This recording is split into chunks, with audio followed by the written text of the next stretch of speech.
All right, welcome in. McElroy and Cubelic in the morning. It is Monday, May 19th, Jocks 94.5. Glad you're with us. Hope you had a great weekend as we head now towards a holiday weekend. And the SEC baseball tournament will be set this week, so prepare for more rain. You know that's coming.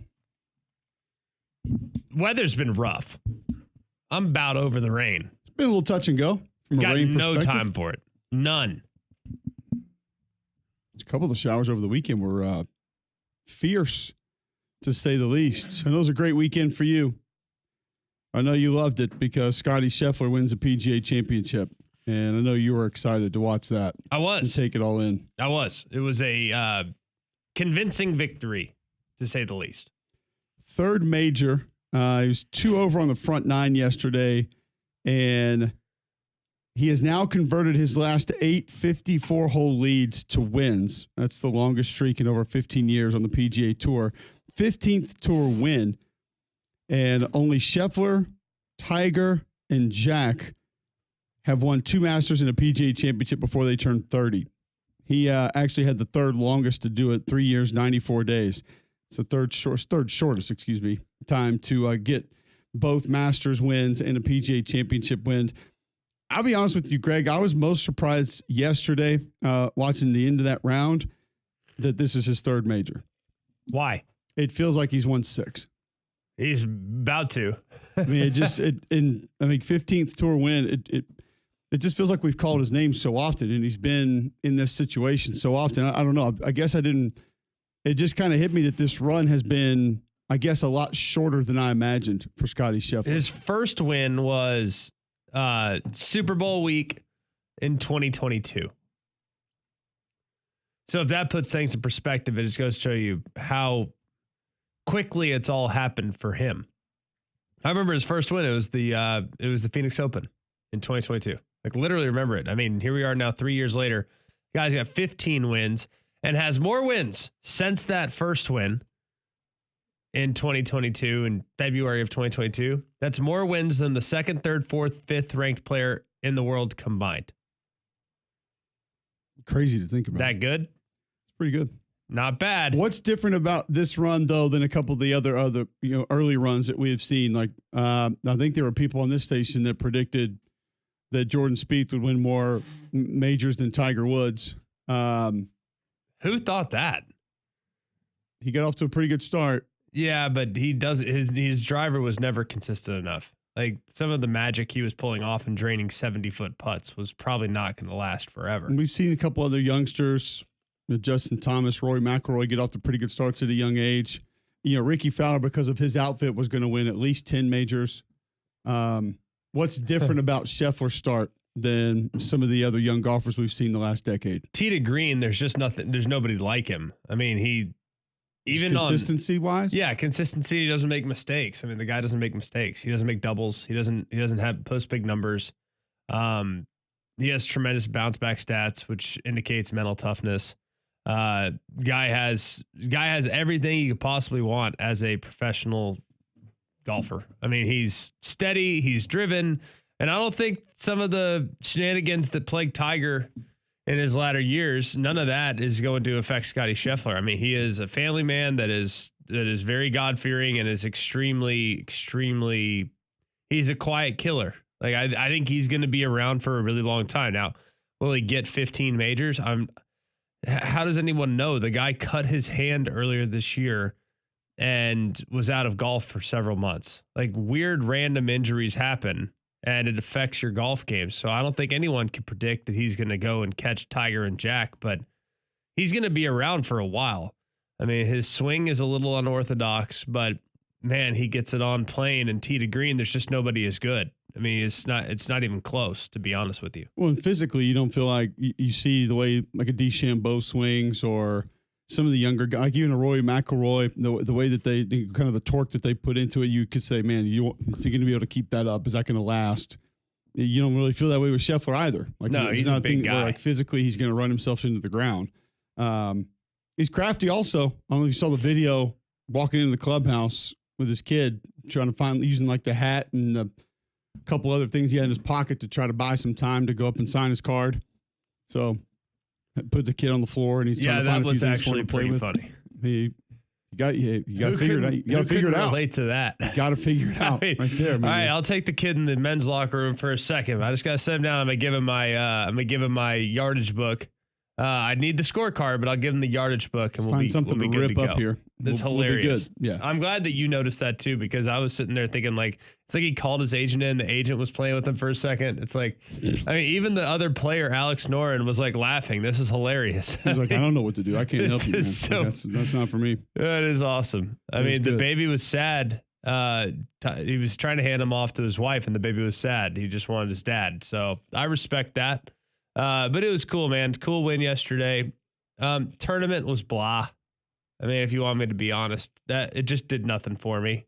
What got a little interesting after he had, shot a 2 over on the front nine. Rahm and him were 9-9. It was sweet. Yeah. But for all intents and purposes, underwhelming event. Something about Quail Hollow. Like, I like Quail Hollow. It's beautiful, but it just feels manufactured. I don't really know. I think it's beautiful. I've played it. I think it's an amazing place. There's something about it. There's just things about the tournament this weekend that just didn't do a whole lot for me. But all things considered, I was happy with the result. I think some people love the long shot, Cinderella story in golf. I do not. I could care less if Johnny Vegas wins a major. I want to see the big dogs hunt. And I want to see some of the best to ever do it. And I want to see their legacies be built up. I could care less if Alex Noren decides to, contend on a major championship Sunday. I don't cheer for Cinderella. Never have, never will. Wow. And honestly, just remember that, folks. He hates the little guy. I do. When it comes to golf, I do. I could care less. I do. I hate saying that. And, the Cinderellas often become great. Like Lucas Glover, when he was a Cinderella, he's become a great player for many, many years. I could care less about it. I don't want to see it. I want to see guys stack majors. And I think that's what's probably in the best interest of the game as well. Okay. There it is. So we have our UFL playoff schedule that is now set. We also have our SEC baseball tournament schedule that is now set. Some Major League Baseball news over the weekend. Braves take 2 of 3 from the Red Sox. The Angels sweep the Dodgers. First time in 15 years, Greg. 15 years. First time. Not the end of the world, but yeah, it's a little concerning. Because you've told us how bad the Angels are and how much you despise them. I don't like them. The fact that they call themselves the Los Angeles Angels of Anaheim. They're the little guy. You don't like little guys. You've made it clear. They're not the little guy. They're just little brother. I ain't got time for that. They're not even in Los Angeles. How can you claim it? First time since 2010. 23 runs in the series, tied for their second most versus the Dodgers in team history. I love stats like this, like they've been playing each other since 1812. But the Angels have won 4 straight versus the Dodgers for the first time since 2019. So it's this just doesn't happen often. Pretty good run there. Shohei was still 3 for 5 with a run and a run driven in yesterday. He has not slowed down. Yankees win 2 of 3 from the Mets as well in Major League Baseball over the weekend. So we got a lot to get to today. There's a coach that's got a new documentary coming out. We'll discuss that. Some other college football coaches that we have heard from in the last week that we need to discuss and talk about. Top 10 in a single position in the SEC we're going to discuss today. There is a list that's out. What do we think about it? How does it look? And good news is, from a UFL perspective, the Birmingham Stallions are in, and you will get a home playoff game. So that is good news that you get that one, G-Mac, and Birmingham going to be back in it. And it'll be a familiar foe in the playoffs, as on June the 8th, you'll get Michigan and Birmingham right here at Protective Stadium. And at the Dome in St. Louis, what is it? What is the Dome at what? It's the Dome at something. It's like the America's Dome. The Dome at America Center. Yeah, something like that. D.C. versus St. Louis. You'll get that one. As St. Louis takes out Birmingham 29-28. I believe that game was Saturday. How do we know that really Birmingham's hosting, by the way? How do we know? Yeah, because I was looking at this yesterday. Like, I know that Michigan actually has the better record. Well, I could send you the graphic that the league put out of the USFL Conference Championship game, June the 8th at Protective Stadium. I'm not questioning you. I'm purely questioning if they don't have the better. You're asking how I know it's going to be here. It's because they announced that it's going to be here. But why is it here? Like if Michigan has the better record, should they not host? I'm just asking the question. I don't know. I don't know how it works. Because I was looking at this yesterday. I was like, heck yeah, game at home. Let's ride. We'll be here. We're in town. And then was like, hang on a second. Isn't Michigan better? Yeah, according to sources, i.e. Damien, that the stadium in Michigan's kind of spoken for that day. Taylor Swift's in town? The opposite, Kendrick Lamar. Well, Taylor Swift put on a What's better the show. opposite of that? Taylor? Popular? Can understand when they rap? Wow. One has done a halftime show. I think this the other hasn't. I think this is the second time they've done that too. That they've had a stadium that has been occupied and could not hold the game there. That is brutal. I'd be so mad. Hang on a second. We just had the best record. We are the team to beat. Now we got to go on the road. Not that it really matters. Doesn't everybody travel? Don't play your record in a cool venue. There were some folks that were talking about, hey, just play it there in Arlington. That way nobody has to travel. And a little bit more of a neutral site game. I did see a few comments kind of heading that direction after that game, but nonetheless, St. Louis gets Birmingham 29-28, but Birmingham will host that USFL Conference Championship game, and that'll be here in Birmingham. That'll be cool. Either way. Love it. Still trying to figure out exactly with Birmingham and everything that they've accomplished in their tenure. Why is it that the quarterback position is so hilariously wild when it comes to Birmingham? I think it's more just this year. Mind. I don't think it's been every year. They've started the season with a guy every year in full intent of that guy being the guy, only to see another guy take over and have a remarkable I think this year's run. just been injuries. I don't think this year has. Yeah. I've realized that, but it's just crazy to me that this team, how you can just find a quarterback just out of nowhere, and next thing you know, the offense doesn't skip a beat. It says a lot about Skip, in my opinion, that he can continue to do that, and he can continue to find guys that he can plug in and go in and be able to make things happen and be successful, regardless of if it's guys we've heard of, haven't heard of, guys that have been there before, haven't been there before. They just continue to find ways to get a quarterback in there and get the job done. It's pretty cool to see, and not a lot of teams can do that. A lot of teams lose a quarterback or two or three or four or on their fifth or sixth that have played in a season. You're going to have a massive dip and a massive drop off. And you're not seeing that with the Stallions. So, and that Michigan matchup is going to be rough because you have a quarterback who's maybe playing the best football of anybody in the UFL, whether it's at home or not. And you remember last year, it didn't feel like that was going to be a competitive game, and Michigan pushed Birmingham in both games, the last game of the regular season and in the postseason. That postseason game was the one with 6 turnovers on consecutive series or something. I mean, it was just completely bananas. But that's a really good Michigan defensive line. It's a good offensive line, really good quarterback. Toa Taua now at running back, kind of helping them get going a little bit, and they have some balance offensively. So dangerous. It's a dangerous opponent, but you get them at home, so you might have that opportunity to move on. Speaking of wide receivers and weapons, there is a list that's currently out on the top wide receivers in the SEC. I want to go through it, see if we agree with it, what we like about it, maybe who else could be on it that's not included at the end of the season. We'll do that in just a moment. First, I'll tell you about Train. Like Greg said, the weather beyond unpredictable here just over the weekend in Birmingham. It is different, it is wild, and it changes.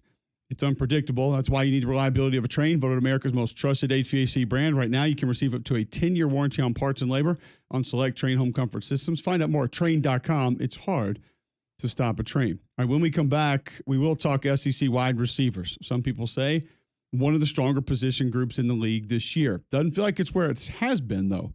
We'll discuss it right after this on Mac and Cube in the morning.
All right, welcome back in. McElroy and Cubelic in the morning. Appreciate you guys tuning in.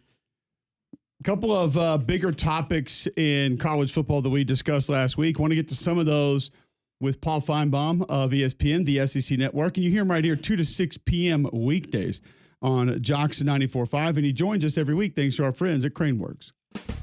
Lift it, load it, grade it, grind it, move it, haul it, rig it, dig it, Craneworks, Rentalworks, yeah! The big dog's got it. Paul Finebaum on Mac and Cube in the morning is brought to you by Craneworks. Lift it, buy it, rent it, the big dog's got it. Now, Paul Finebaum. Paul, always great to have you with us on a Monday. We head into the SEC baseball tournament this weekend, one of the bigger events, but then spring meetings will come up. What are your expectations? We just had ACC meetings. I don't feel like there was any breaking news really that came out of there that kind of shook college football, which has almost been the norm the last couple of years in the offseason. Is there anything from SEC meetings that you're anticipating, want to hear, think we might hear about?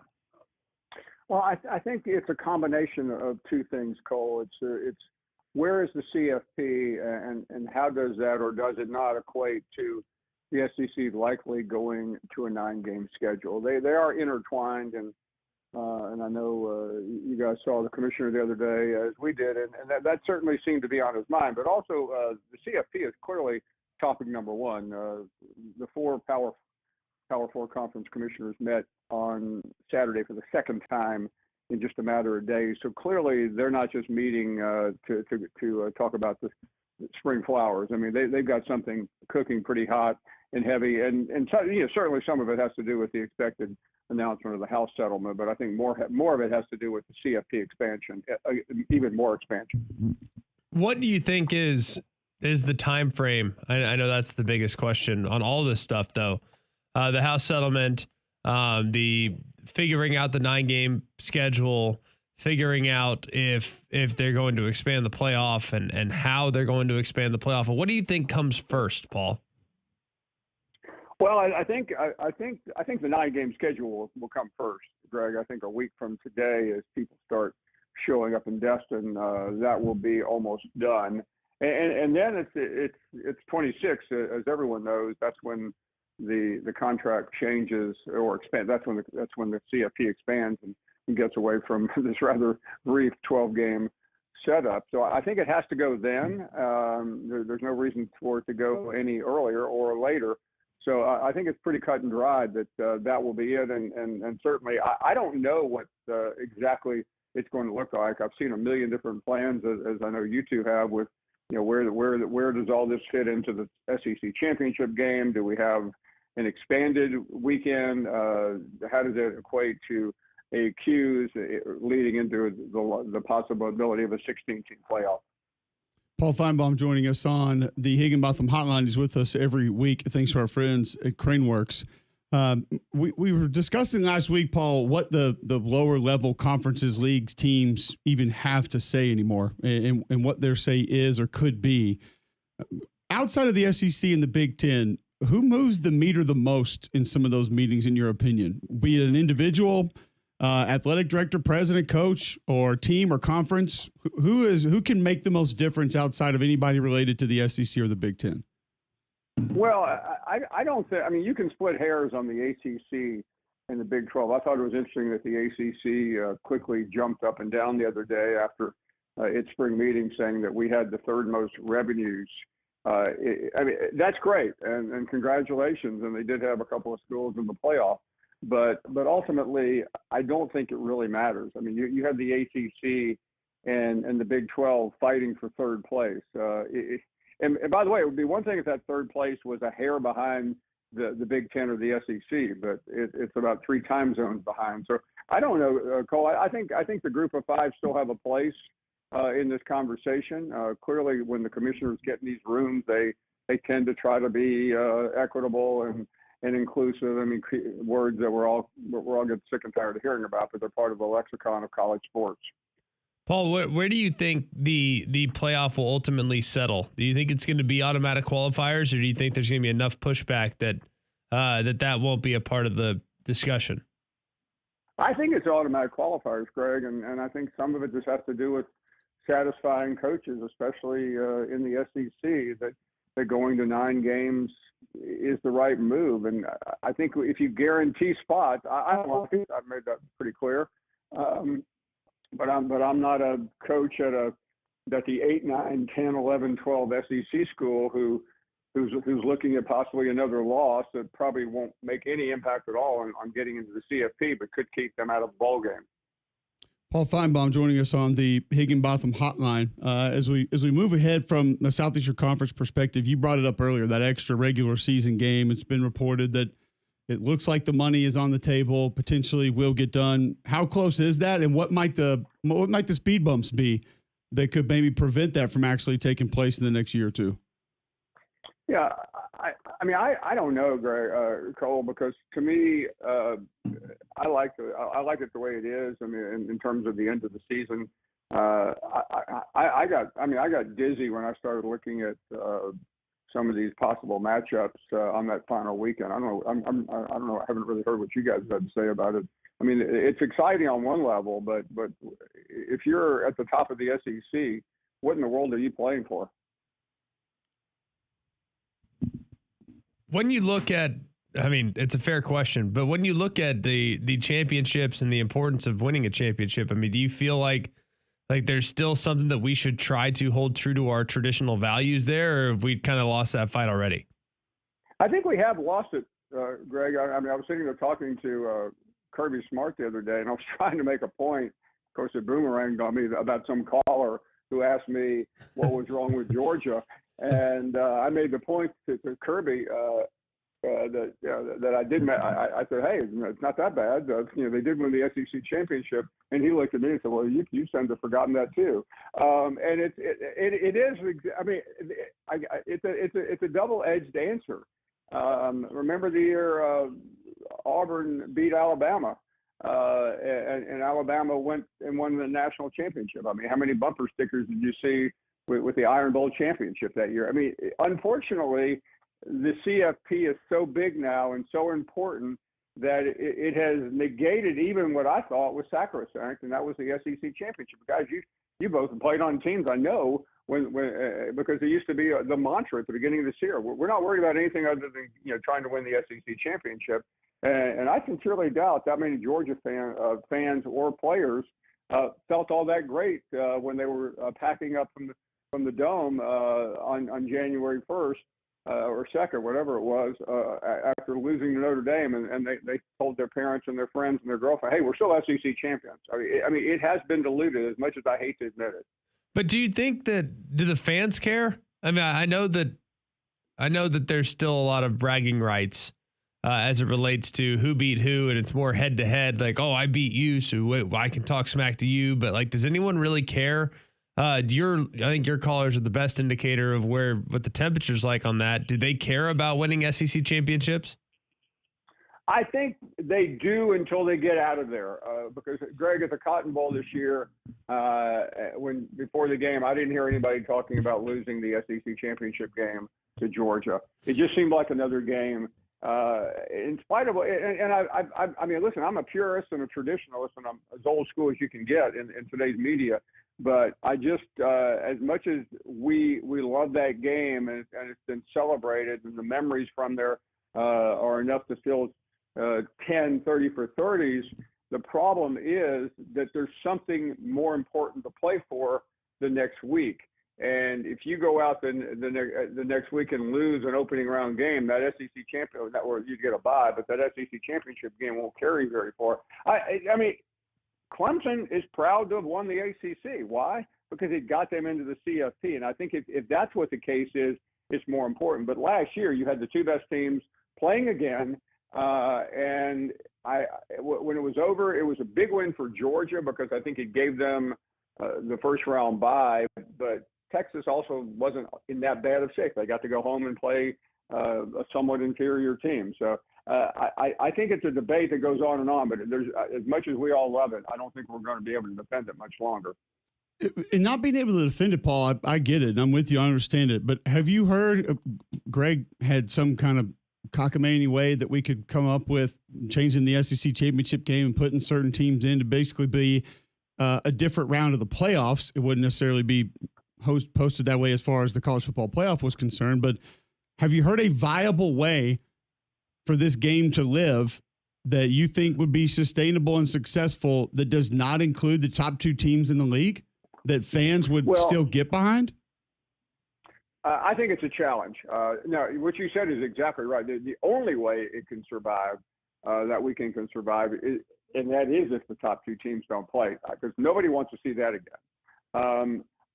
I've seen the plans, Cole, and it's creative, and I mean it would make the end of the season a little more dramatic. I know I'm contradicting what I said about 4 minutes ago, but that's okay. We all change our mind. But I think in some ways it's worth a serious look at, and I do think that's going to be talked about as well a week from now in the coffee shops and bars of Destin. Paul, last thing, do you think we're sitting in kind of a dangerous place as a sport? Because I've maintained a lot of positivity about college football. I still think we have tremendous support. But I do think the new circumstances with the playoff expansion, with the SEC, with automatic qualifiers, I do think that could turn a lot of fans off. I really believe that. And I hate to say that, and I hate to view it through such a pessimistic lens, but I think we need to be careful. Do you think we're at a point right now in college athletics where we actually need to be a little concerned about the health and the support that we receive from our fans in the future? 100%. I think college football is at a tipping point, and I think what is going on now is an existential threat to the future of the game. In a couple of weeks, one thing we will all be saying is just get me to that first Saturday, get me to the last weekend in August, and all this will go away. But all this will not go away. It's still there. And a year ago, I really believed that the games on Saturday would cure the ills, and they were fantastic. We all participate in them. But there is, slowly but surely, there is a disconnect. It's the older fans first, and I know college administrators aren't as concerned, and television executives aren't as concerned. But ultimately, it will trickle down. I mean, the fact that Kirby Smart had to say the other day when he was at Regions that it's not right for a freshman to be paid more than an upperclassman. I mean, there it is.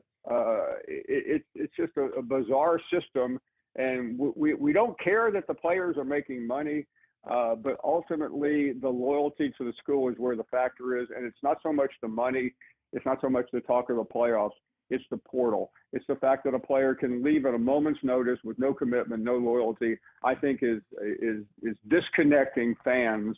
It's at a small rate right now, but it will expand. I think most people would agree with that, Paul. Great stuff. Thanks for the time today. Appreciate it. Have a great holiday weekend. We'll catch up next week. Always enjoy it. Thank you. There you go. Paul Finebaum joining us on the Higginbotham Hotline. He is with us every Monday, thanks to our friends at Craneworks. So we'll follow up a little bit on what Paul said, get to that wide receiver list and more next on McElroy and Cubelic in the morning.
All right, welcome back in. McElroy and Cubelic in the morning. Going to get to the top 10 wide receivers in the SEC per one individual in just a moment. Going to have to wait to see who's number one on that list. But one thing you never have to wait for, Greg, is your dental care. That's because Family Canelo has you taken care of at the urgent care office where you can be seen the same day, and 5 locations to make it easy on you: Hoover, Fultondale, Homewood, Alabaster, and now open in Trustful. Call Family Canelo today. They can get you in on Fridays and Saturdays. They're flexible when it comes to scheduling. Kids getting out of school this week in some cases. So it's going to be a little bit trickier to get things going with your schedule here this summer. So call Family Dental to get things taken care of. It's 874-9605. That's Family Dental, 874-9605. This will take us into a conversation of receiving cores as well, and just kind of where that is and what that is. And it's a bit of an interesting list. Connor O'Gara's put this together at Saturday Down South, because usually we know exactly who most of these guys are. The wide receiver position in the SEC has been great the last couple of years, and hasn't really been debatable the last couple of years. Now you have a large portion of this that is transfers and guys coming in from other places, some within the SEC, but others that we may not know about and may not know a ton about. I'll start towards the bottom of the list first and give you his number 10, which would be Kevin Coleman at Mizzou. We've seen him play. We know what he is. He's been at Mississippi State. I thought he was great last year, and I think he has the most receiving yards of anybody returning in the SEC, which would be 932. I think you're right, yeah. And that was as a true freshman from Mississippi State. Catch and run, great. Not a big body, but a guy that seems like a little bit of a do-it-all wide receiver. But it's going to help in that offense because there's going to have a heavy screen game. You'll get some of the RPO game. He'll have a chance to make some plays. I don't have a problem with it. Eric Singleton comes in at 9, Georgia Tech transfer, who will now be at Auburn. Nick Anderson at 8. KC Concepcion. Nick Anderson going from Oklahoma to LSU, by the way. KC Concepcion, another transfer in from NC State to Texas A&M, will be at 7. So that's 1, 2, 3, 4. The bottom 4 already all transfers. Zachariah Branch at Georgia, a transfer from USC. And then we get to our first receiver that will be back with this school, which will be Trey Wilson at Florida at 5. Caden Lee at Ole Miss, who played there last year as well. Good player. Aaron Anderson at LSU, who you've been high on for a very long time, coming in at 3. Cam Coleman, Auburn at 2. Ryan Williams, Alabama at 1. No surprise at 1. I don't think that there was anybody else who would really be debated there. Probably not, but I think that there's an argument to be had 2, 3, 4. I also think there's an argument for the 7, 8, 9, 10 to be in the 2, 3, 4 conversation as well. Like I would take KC Concepcion for sure over Zachariah Branch. Well, okay, let me ask you this. Who on this list would you not take KC Concepcion over? Ryan Williams. Okay. Coleman be close, but I'd probably lean Coleman. And after that, I'm probably going KC Concepcion. Who on this list? I'm pretty close with you there. And I think KC Concepcion's the steal of the offseason. It's not going to be popular for me to say this, and I get it, but like Cam Coleman's got to show me a little bit more before I just definitively take him. Now, for He's a got to show me a career, little something against good teams. for a career, yeah, if I know I got him for 2 or 3 more years, definitely. But right this second, what I'm going to get, game 1, some of that's inflated right now. And I get it. The ceiling is where it is, and that's why some of the conversations happen the way that they do. But it's just what it is. I think he's got great ability. He's got awesome ability, but I need to see it on a regular basis. I mean, stat padding against Alabama A&M isn't going to necessarily get you in the top 10 for me. All right, so let me ask you this question. I know he had one good game against SEC competition, but I'm with you. I think the expectation that all of a sudden he's going to develop into a war daddy without asking any questions about that is up for debate. Like, I think he is, without question, their second best receiver this year. Well, so my next question was, okay, who on this list are you definitively taking before Eric Singleton? Ryan Williams. Yeah, just a little more well-rounded. And who else? That's it. Yeah, I'm the same. So I think Singleton at 9 is vastly underrated. It's ridiculous. Some of these guys are just people like, and same thing with Concepcion, like you're referencing. Just people hadn't seen enough of them and haven't watched them play. Well, you can watch them. You know, no one's forcing you not to watch them. All you got to do is just turn on, I don't know, a couple highlights from last year and realize that Casey Concepcion's literally a one-man show on a team that can't run it and couldn't throw it. So it just takes 5 minutes to do a little due diligence on what that guy is capable of. But then you go through the rest of these. Kevin Coleman's a little undersized. He put up numbers. I think he's great. I think he's got juice, but I don't view him as a take over the game guy. Nick Anderson's been beat up. I think he can be a solid player when he's not, but I don't view him in the category of 1, 2, 3 of where we would put them. Zachariah Branch is a speed guy. And I'll say this. This player has been very successful at Georgia over time. Correct. Catch and run screen guy. We've seen Arian Smith. Now, we've also seen him drop a lot of balls, but we've seen him essentially make a career out of being able to run past people. He's basically a return guy, though. Like, get on the ball and some short screen stuff and let him roll. Miko Hardman made a career out of being that guy at Georgia. For sure. Like, we've seen that guy work at Georgia, but I don't think that makes him a top 10 receiver in the Southeastern Conference. I think Trey Wilson's very well-rounded, a very solid player. Do I view him as Ike Hilliard, Rydell Anthony, some of the guys that Florida's had over the years, just that there's nothing you can do about them? I don't know if I put him there yet. And, Aaron Anderson is going to be in the slot more often, but, I think he's a great player. I think he's vastly underrated even at 3, but I'm glad that Connor put him at 3 because I don't think a lot of people realize how good he is. I think he can do everything. It's just his size is not exactly where you would want it to be. And then I think Caden Lee's a little bit of the wild card here. I like Caden Lee. He's very, very underrated. I think he's got a chance to be really good. The only problem is he's a slot guy. Yeah. Exclusive slot, which is fine. I just like a little more versatility in my wideouts. Guys can play inside and out. I just don't feel like we have the numbers that we've had in the last few years at this position that we've looked at it and said, this guy, all the way down. It feels almost like a couple of these receivers are incredible that we're talking about. It feels almost like a little bit of a down year in the SEC at this position. Maybe some of that, Greg, is because they haven't been in the league. Yeah. And it changes our perspective a little bit. And some of the guys I think are still being put on this list because of potential slightly. Well, sure. And I like the receiver core for the most part, but I think the league is obviously always going to be more well known for their personnel at defensive line. Defensive line this year, though, still a question mark. Every position's kind of a question mark nowadays.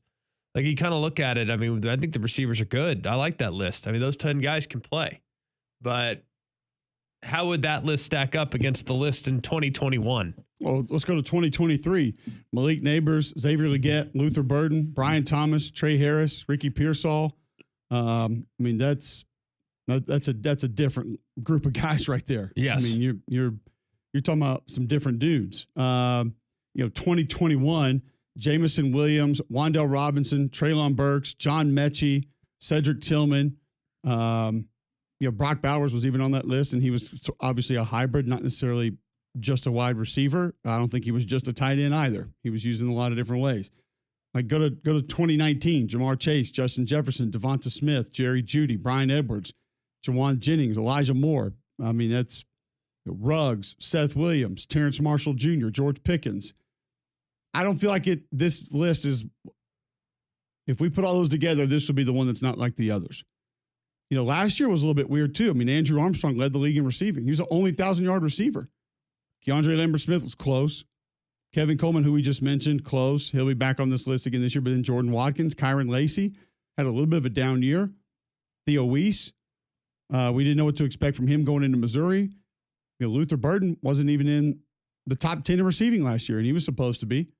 The Kentucky guys that were supposed to be great last year, they didn't pan out. They weren't. That wasn't all their fault, though. Definitely not all their fault, but it didn't work for them. No. So I thought C.J. Daniels would have a much better year at LSU than he did last year. It just, none of the Tennessee guys really took a big leap like we kind of thought they were, whether it was Dante Thornton, Brew McCoy, whoever. We didn't really get that. So it was a weird year at receiver last year. Here's how weird it was at receiver last year. We had one 1,000-yard receiver. You had 4 in 2023. You had 2 in 2022. You had 1, 2, 3, 4, 5, 6, 7 in 2021. 1,000-yard receiver last year, and that was Andrew Armstrong. How many receiving touchdowns do you think he had? 2. John? I don't feel like they threw it. By in the way, end the zone. leader in touchdown receptions last year, Jordan Watkins, Kyron Lacey, Matthew Golden were tied with 9. 4. 1. Whew. They didn't throw it. You know how in the many end zone. Brian Thomas had in 23? 17. And his teammate Malik Neighbors had 14. Jalen Hyatt had 15 in 2022. Jamison Williams, Brock Bowers, Cedric Tillman, Treylon Burks all had over 10 in 2021. Devonta Smith had 23 in 2020. Jamar Chase had 20 in 2019. Judy, Samuel, Ruggs, and Sternberger, that's a tight end, so it doesn't really count. Yes. So you had 3 receivers in 2018 that had over 10 receiving touchdowns. You had 4 in 2017. You had 3 in 2016. So maybe a little bit of a down year last year. Is it going to be a down year again this year? And I want to ask you this question coming back. How much of this has to do with the people throwing to them? I think And that's so definitely a factor. Then when you start to pair that up and how that looks, what will it mean for this upcoming season? We'll discuss that next on Mac and Cube in the morning.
All right, welcome back in. McElroy and Cubelic in the morning. It is 7:49, Monday, May 19th. Jocks 94.5. Watch live on YouTube. Search Jocks 945. Appreciate you guys tuning in. Talking SEC wide receivers.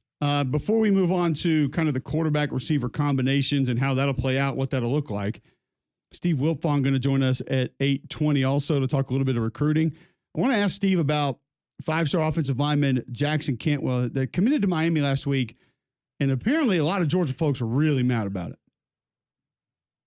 And doesn't feel like they're mad just because they didn't get him. And that's what I want to talk to Steve about, is why is this one such a big deal and people so up in arms over why a guy went somewhere which he could choose the same reasons to go somewhere else. There's a lot of finger pointing with nothing really being done wrong. We'll talk to Steve about that and a little other recruiting. I also want to ask him this position, wide receiver, maybe running back, some others. Who are some freshmen he thinks could come in and really play in the SEC this fall? Is there a guy or two we're maybe leaving off this list? Is there a guy or two that you look at, Greg, and say, he ought to be on this list? He ought to be on the top 10 wide receivers in the SEC. Should a Jeremy Bernard from Alabama be on this list? And here's what's weird. You go through the leading receivers in the SEC last year. I'm going to go through the top 13 for you. Senior, junior, senior, freshman, junior, senior, sophomore, junior, senior. So that's one of the reasons we're having this conversation. There are a lot of guys that had productive seasons at wide receiver in the SEC last year that are going to be gone. And even some guys that we thought were going to have, guys that we thought were going to have big years that are going to be gone, like a Juice Wells, Dominic Lovett. Like, we thought those guys were having big years and they didn't, and they're still gone. So some of the known commodities. Remind me who the Texas guys are on this list. On the top 10? Yeah. There are none. Exactly. You really think that we're going to go an entire season and there won't be a Texas Longhorn on this list? You really think Ryan Wingo? That's the one that I would have said deserves to be on this list. He's the one that I think by the time we fast forward to the end of the season. And by the way, what did we learn last year? That's the other thing. What did we learn last year about this position in particular? You can be a bona fide dude at 17 years old. You said it, not me. Easy. I didn't say it on the air because I'm not.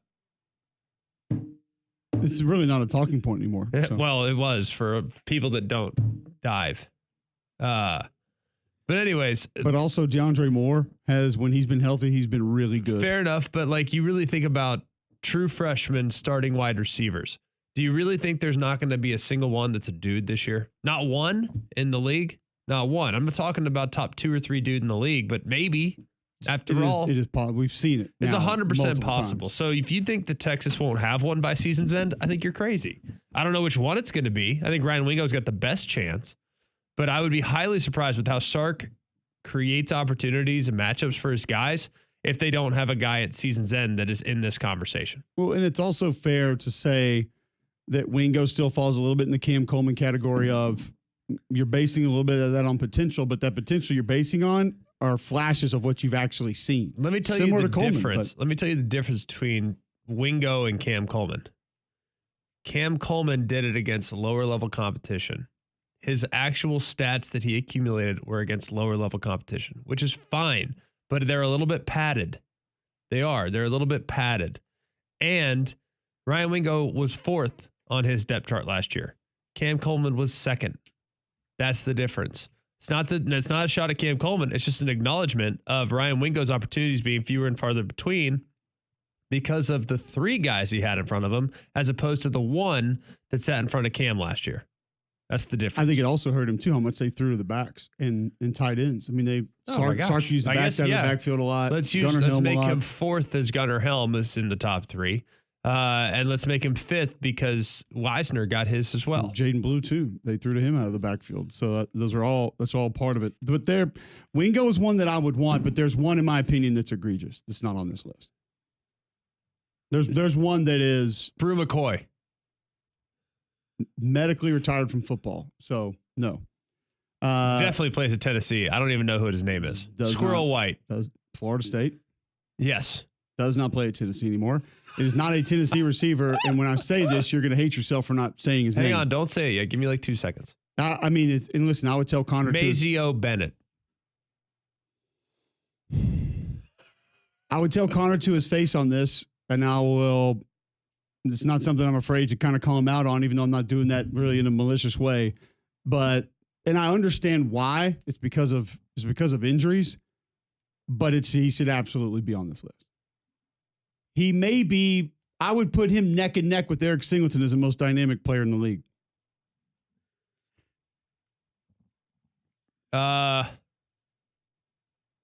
Who am I missing? First, I'll tell you about Gusty Goulas and the Gusty Goulas Group. They never miss when they're trying to find you a new home. They've served over 3,000 home buyers and sellers in the greater Birmingham area. 205-542-1996. Go to GustyGoulasGroup.com today. See what they can do for you. You go to GustyGoulasGroup.com right now. There's a button at the top right of your page. You smash that button.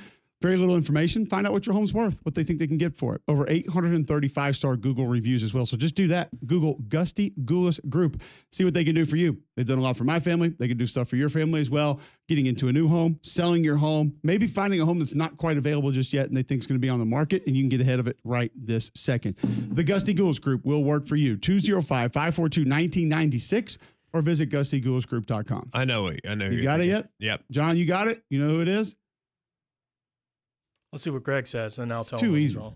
I know Greg's going to get it now that he's looked around a little bit. No, I haven't looked. I just had to think about it. It's a little outside the box, but I like it. Okay. Eli Stowers, Vanderbilt. Good Ford. He's not a receiver. First off, he's a First tight of all, end. he counts as a receiver because if you But think that's he's a not, tight then end, that's not it. but if You think I he's put a tight Eli end, Stowers next to Eric Singleton as the Knowing most you- dynamic player in the league? knowing you, yes. Oh, he blocks some. Okay, John, you want to try? Deion Burks. Yes. Yeah. It's egregious that he's not on this list. He got to play. You got to play. You can't just sit there. And how many games has he played in the Southeastern Conference? Not a ton. He was great at Purdue. I agree. He was great. I loved 5. him. Put him on the Big Ten list then. Okay, well, Top then 10 Casey players to- Concepcion can't be on your list then. Yeah, but Casey Concepcion actually played last year and the year before that. Deion Burks deserves to be on this list. How about Zachariah Branch? How many games he played in last year?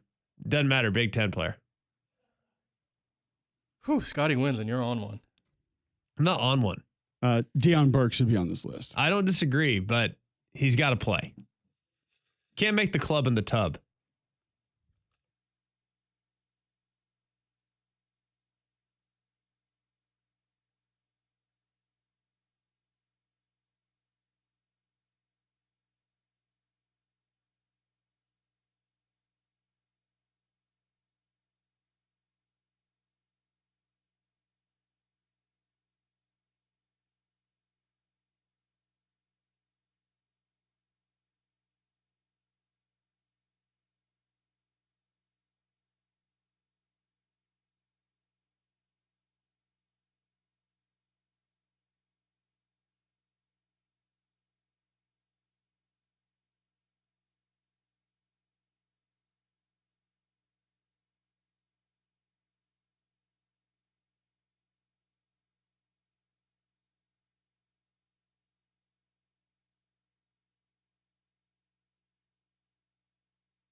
All right, welcome back. Hour number 2, McElroy and Cubelic in the morning. We're talking wide receivers in the SEC, which will roll into conversations about quarterbacks.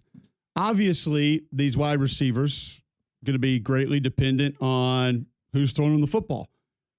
And depending on who's throwing them the football, how successful they are, what they're able to do, and who they have around them is going to help team success. When you look at these wide receivers and who's going to be throwing them the football, it's going to make a big difference. We know that, but which one of these receivers are in the best spot? Not just with quarterback, but when you look at it all in its totality, the offense, the offensive system, maybe the offensive line, maybe the backs, which I'd like to roll into a conversation about the running backs next to have the conversation. Because if we think we're running low on wide receivers this year, wait till we talk running backs in the SEC. Well, because everything's a tandem nowadays, like nobody has like a bell cow. It seems like it's very rare to have a bell cow back.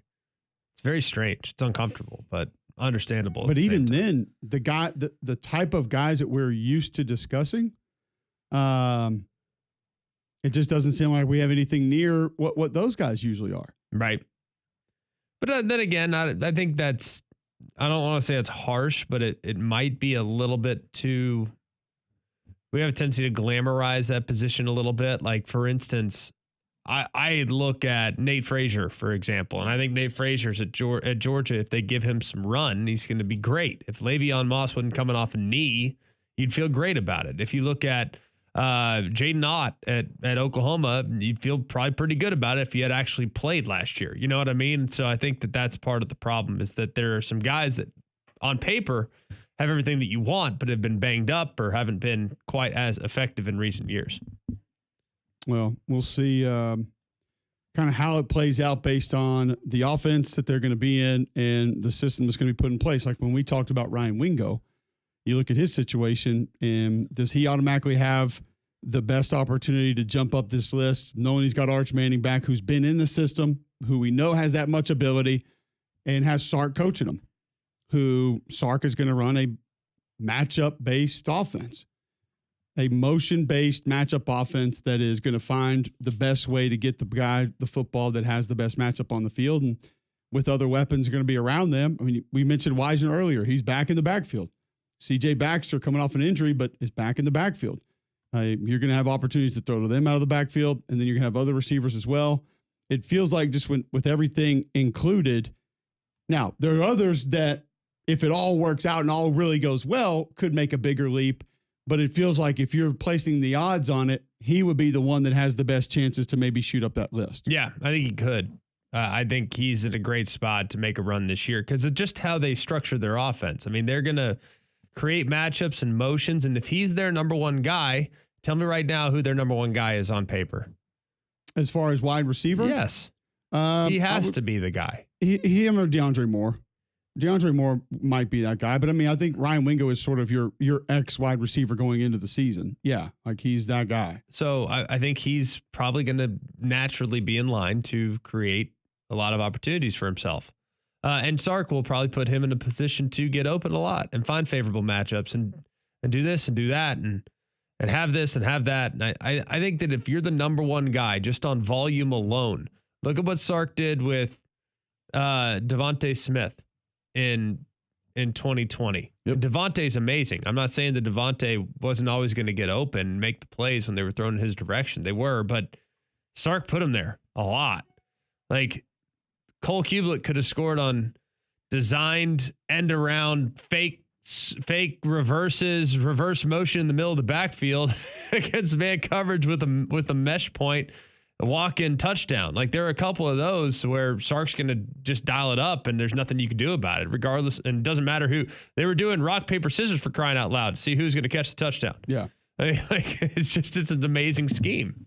And as we reference kind of everything having to work, you look at a Cam Coleman, and if Jackson Arnold gets it figured out, if that offensive line is as good as we think it could be, might be, and with some of the other weapons he has, it's absolutely there for him to maybe go out.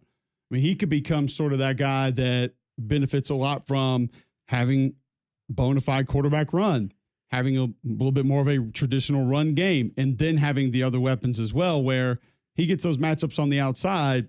He gets a lot of one-on-ones. That favors his game, which is going to give him the ability to go out and potentially put up those kind of numbers. Yeah. Well, I have a very hard time sitting there thinking that there won't be a lot of opportunities for him to go and catch a lot of passes. Still, some ifs going to have to just on work. volume. Yeah, some ifs are going to have to take place for him to be able to do that.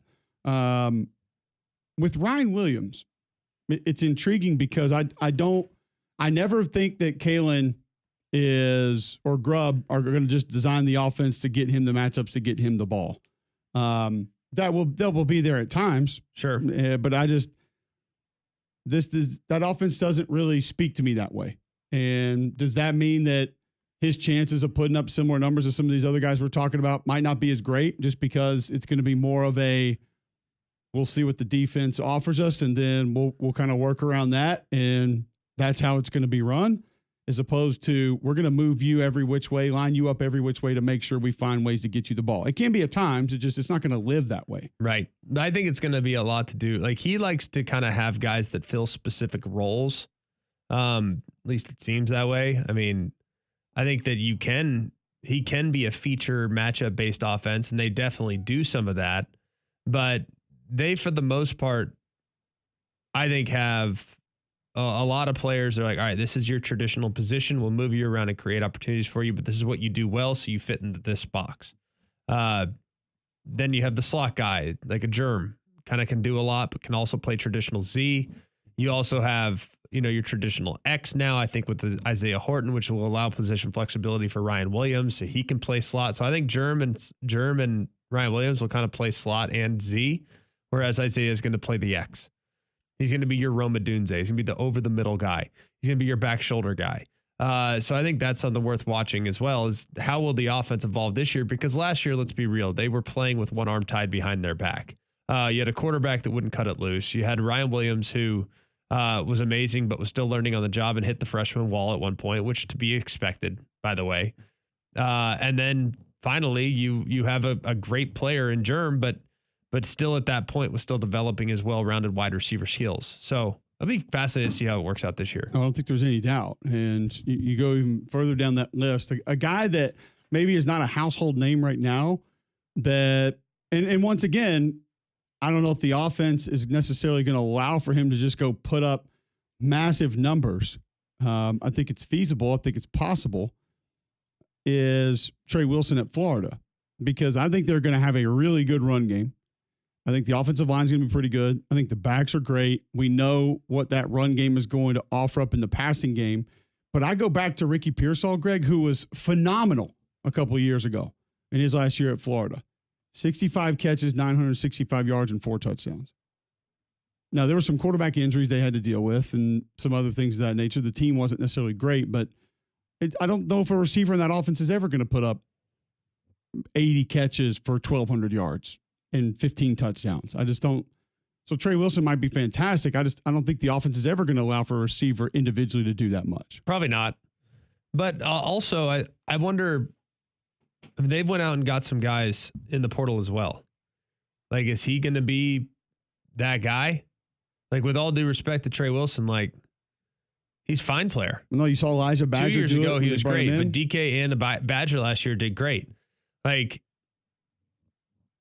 are they going to be trying to do all these different things to create matchups for him? Because last year, if we're having this conversation a year ago, Badger had 39 catches last year. Yeah, but how many touchdowns?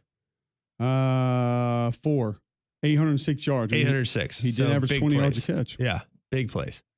So, and DK had a bunch of catches as well. Like, he had a decent year. So I think that's kind of a spread it around a little bit, hot hand style of approach. Doesn't mean you can't feature a guy, but I don't get the sense that Billy's going to go bend over backwards to get a guy involved if he really trusts the other guys. And I think some of the additions they made in the portal were pretty dang good. I like their receiver additions this past year. Yeah, I just don't know if the offense can allow them to ever really go up and put up those kind of numbers. You go get Sturdivant from UCLA, who's a big body, down the field, 50-50 ball guy. You still have Khalil Jackson, who's going to be back, who has shown flashes of being. Remember, Aiden Mizell, who was like the next big freshman everything receiver, supposed to be. Now he's going to have a chance to sort of get more reps, step into that. So it's just one of the reasons I think this offense has a chance to take off. And then Lagway's got potential as well to be great. So They're never going to go throw the ball 65 times a game. It's just not who they're going to be. That's not where they live. So I don't know if Trey Wilson can really shoot up these rankings because I don't know if the system, the scheme is going to allow it to. What about Caden Lee? Can he be that guy with Austin Simmons taking over? And I don't think a lot of the questions on the offensive line have been solved, but you mentioned it, they've had slot guys that have been very productive and put up a lot of numbers. I mean, Elijah Moore put up a ton of numbers. Tons. Did a lot of different things, put him in the backfield, motion him, move him around, force him the ball. I mean, if he's their guy, then they can force him the ball. Lane has shown you, look at Amari Cooper, Elijah Moore, guys like that. Like, he will make sure you get the football if that's what it needs to be. They're going to force feed him. And I think he kind of showed as the season went along last year in Trey Harris's absence that he can be a really dependable target. I really like him. I think he's a rock solid slot. I think he can create a lot of separation. He's got two-way go, short area quickness. I don't think he's going to be a guy that's going to win over the top a whole lot unless there's heavy play action and they're biting. But I don't anticipate them biting a whole lot when you consider what that run game looked like last year. I don't know if they're going to completely revamp what they are, but I don't expect a ton of big plays. I think third downs, though, amazing.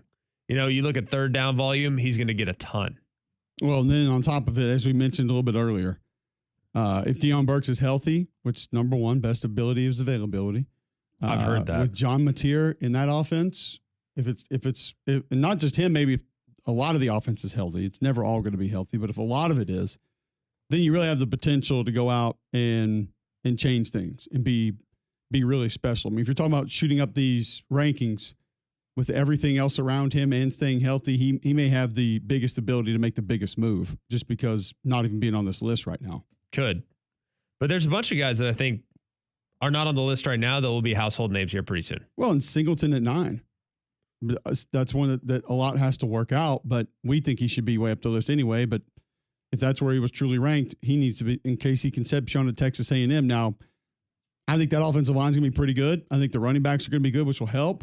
I still have concerns at quarterback for A&M. And that's why I think the more I look at A&M this offseason, Greg, I think there's maybe more to like than I thought there was exiting the regular season. Yeah. But I do wonder, similar to the Georgia conversation we had after we were out at Regions, because we talked about, Kirby didn't necessarily give that concrete stamp of approval for Gunnar Stockton or Puglisi, whoever it's going to be. Correct. And I kind of look at it, and we just haven't talked about it. I look at A&M in a similar fashion. Like, I think a lot of people just feel like A&M's okay. Like, oh, it's fine. It's good. But they go get Jacob Zeno for a reason. Correct. And that there's some unknowns there. Right. You're just not really sure. I still wonder if Marcel Reed's an every down quarterback. That means, can he take the checkdowns when he needs to take the checkdowns? Can he complete the high percentage balls on a high percentage basis when that's what the offense is asking and requiring? And then if you're going to ask him to run the football, which Collins' offense often does, can he survive that? I think they're all fair questions. Probably. I still am kind of convinced that Marcel is a pretty good player. I don't get me wrong. Got to prove it. I think first year in a new system. I think Colin learning the league. I think there's a lot of things that required some growth last year. And let's be real, there was a moment in time in which their offense was rolling pretty good, and Le'Veon Moss got hurt. I mean, that's the reality. Is last year when you lost their top back, a guy that ran harder than anybody in the league, it was really hard to fill that void. And it kind of lost from a physicality standpoint, that kind of lost their edge. Now, inconsistent offensive line play, I think inconsistent play at other positions as well helped factor in. And I think just an inconsistent identity. What was their identity last year? It was kind of hard to pinpoint. So I think Colin's a smart coach. I think he's a good play caller. I think he'll do a nice job this year. But I think it was a little bit of a process of trial and error and figuring out what you can do in this league last year. And I don't want to say it was like a rude awakening by any stretch, but I do think there is now an acknowledgement. All right, I'm going to have to scheme some things up because this system that I run is against the Big 12 was a lot easier to move the ball consistently than it was against SEC competition. It's fair. You didn't see the D lines in the Big 12 that you're going to see in this league. And I think he figured that out last year. Yeah, well, I think we all. And guess what? I think it's totally fine, by the way. It's understandable. We all agree with that. We all believe that. There's no doubt about it. So when you begin to put those together, what will offenses look like in the SEC this fall? We will continue that conversation with Steve Wiltfong on the other side, asking him specifically some running backs, maybe a couple receivers in the SEC as true freshmen this year that could be heavy contributors. Also, Jackson Cantwell, 5-star offensive lineman committed to Miami, has Georgia fans up in arms. Why? Should they be? Is there a valid reason for them to be as upset as they are? But first, I'll tell you about Game Day Men's Health. If you are feeling on edge, if you're lacking sleep, lacking energy, Game Day Men's Health wants to help. You could be effects of low testosterone. Go to GameDayMen'sHealth.com right now. Sign up for the free consultation. This is what they're going to do. Give you a free PSA test, a free testosterone test. With that, you will be able to find out your baseline health. Then they'll give you the options of what they can do for you. Maybe it's just weight loss. They have multiple options there. Maybe peptides could help you out as well at Game Day Men's Health. That could be skincare, anti-aging, sleeping better, achy joints, different options there, different mixtures, concoctions that can help you with a lot of different things. Just go to GameDayMen'sHealth.com right now. Sign up for that free consultation, holistic approach to health and wellness that can help you a lot of different ways. And you can save 10% on any service they offer by mentioning Mac and Cube in the morning by going to GameDayMen'sHealth.com. All right, we'll come back, talk with Steve about some of the incoming freshmen and who might contribute the most next on Mac and Cube in the morning.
Welcome back in, McElroy and Cubelic in the morning, talking freshmen entering the SEC that could help at running back, wide receiver. We'll talk to Steve Wiltfong about a few of those, as well as five-star offensive lineman Jackson Cantwell here in just a moment, as we continue talking offenses, skill positions, where they're headed in the SEC this season. Monday, May 19th, right here at 8:21 a.m. on Jocks 94.5. Bill Smith Buick GMC is the GMC Dealer of the Year. They're the national champions of GMC dealerships, and they sell more GMCs than anyone in the entire Southeast, thanks to Alabama and the great state of Alabama for making them number one yet again. The largest GMC dealership, the largest discounts, and the best possible service set Bill Smith apart, like a GMC Sierra 1500 Denali Ultimate. 87,000 is the list price. You'll get it for under 72. It's 71,805. That's $15,000 off the sticker. You'll be very, very appreciative of the experience that you have, and you'll probably become a repeat customer because 75% of their customers are repeat customers. That's why I've bought more vehicles from them, multiple vehicles from them. I know you guys will have the exact same experience. You take the short drive up to Coleman, up I-65, exit 310, Highway 31. You can also shop online, have it delivered right to your driveway at BillSmithBuickGMC.com. All right, we will talk to Steve Wiltfong now of the 24/7 Sports Network. Covers recruiting, best in the country. And Steve, last week, Jackson Cantwell commits to Miami, the number one offensive lineman in the country, five-star offensive lineman, top 5 player overall in America. No big surprise he's going to Miami. He's head coach is a former offensive lineman, offensive line coach. It makes sense. But I felt like there was a different blowback from the Georgia fans over this one than just a five-star choosing a spot. There was a lot thrown out there about why the decision was made, what was involved with him making the decision, what he said about making the decision. Why are Georgia fans so upset about this one as opposed to just any other five-star going somewhere else? Well, he was just such a coveted guy for Georgia, this coaching staff. He visited that program 8 to 10 times, was being recruited by the Bulldogs for 3 years, arguably the top prospect in the country. He's 6'7" and a quarter, 320 pounds. He's the record holder for high school shot put throwing, just a terrific dual sport athlete that Georgia poured a lot into, and in the end ended up coming up short. I talked to Jackson about his decision, and Georgia led in April. So they were close to getting this thing home. He was recruiting Jared Curtis to play with him at Georgia, but in the end, he ended up going with Miami for a lot of various reasons. I appreciate you having me on too, Cole. I've been at 24/7 for 14 years, so it still seems like I'm there, but I've been at On3 for over a year now. Well, that's my fault. I always kind of put that 247 with you there and forgot that you had made that move to On3. So apologies to On3. Hopefully I will be forgiven. No, all good. Just wanted to give us a shout out. We got a lot of momentum. We bought Rivals, and I don't need Shannon mad at me for not saying On3. So that's the last thing we need here. So obviously, walk us through the decision-making process. A lot of the Georgia fans are saying, well, it was purely financial. I don't know if that's entirely true, but I just am trying to figure out if it's purely financial, then what's there to be mad about? And if there's something else to it, I mean, you look at Mario's track record with offensive linemen, it's hard to push back on it. So help me understand what the big issue is with the Georgia fans' response. Well, it's easy to say he took the biggest bag, and I do believe that Miami had the most lucrative NIL opportunity for Jackson Cantwell, around $2.5 million. But certainly this is a young man that's got a lot of goals and ambition in the sport of football and wants to play at the highest level for a long time. And Miami, with Coach Cristobal and Coach Maribal and some of the guys that they've had as 3-and-dones over the course of their career, with Jonah Williams to Panay Sewell and Francis Mauigoa right now at Miami, tracking to be a 3-and-done first-round draft pick as well. They have evidence there. And then Jackson just told me, look, Miami just flat out recruited everybody. He talked to him every day, from Coach Cristobal to Coach Maribel to off-field recruiting staffers, and he visited twice and had a great experience. But those other programs did a good job recruiting them, Oregon and Georgia, but Miami was more relentless, more present daily. So between player development, relationship, and then certainly NIL, he lands at Miami. And I always kind of laugh when people are like, he took the biggest bag. Like, these schools are not bidding against themselves. All right. So Georgia and Oregon and Ohio State and other programs presented exciting NIL opportunities to Jackson Cantwell and other top prospects. And in this case, I think Miami was willing to go a little deeper for a prospect that has all the traits to be, a top 10 pick down the road and one of the hallmarks of your program. He's got terrific leadership qualities too, just all the intangibles you're looking for in a prospect. So they got it done, and Georgia and Oregon got some capital to go elsewhere. Well, we'll see where that ends up paying off for him. Steve Wiltfong with us from the On3 Sports Network, covers recruiting nationally, and talking earlier on the show, Steve, about skill positions in the SEC and maybe where true freshmen could come in and really make an impact. We've seen it at wide receiver multiple times over the last 5 to 8 years. Is there a guy, 2, 3 guys that you look at in the Southeastern Conference coming up this season that you feel like absolutely could step in, make an impact just because physically what he is and what he will offer his team? Well, I think the first guy that comes to mind is receiver Talon Taylor, who's going to be at Georgia this year as a true freshman. The Bulldogs are looking to get more dynamic. He's out of the Chicagoland, an explosive pass catcher that had a fantastic senior season. He's someone that you certainly wouldn't be surprised to see on the field early in Athens, making an impact for a program that just wants to be more explosive on offense. Harlem Berry, LSU's got, a really good running back room coming back, but they got the number 1 running back in the land coming in Harlem Berry from in-state. In fact, they recruited the position at a high level across the board, top running back class in the country with Harlem Berry as the jewel. So those are guys that immediately come to mind at the skill player position. Are there some other just big time players that could factor in? We just see what Jeremiah Smith did. We see what Ryan Williams did last year. I know it's an easier position to transition into as a true freshman to kind of take over the college football world. Is there that prospect that exists right now in college football for the 25 season, a guy that's just ready-made to have immediate success? Well, there's going to be a lot of eyeballs in Ann Arbor, obviously, with Bryce Underwood at Michigan and how they were able to flip him from LSU and getting him under center for a program that's a hard-nosed team, terrific culture. They got some pieces around him.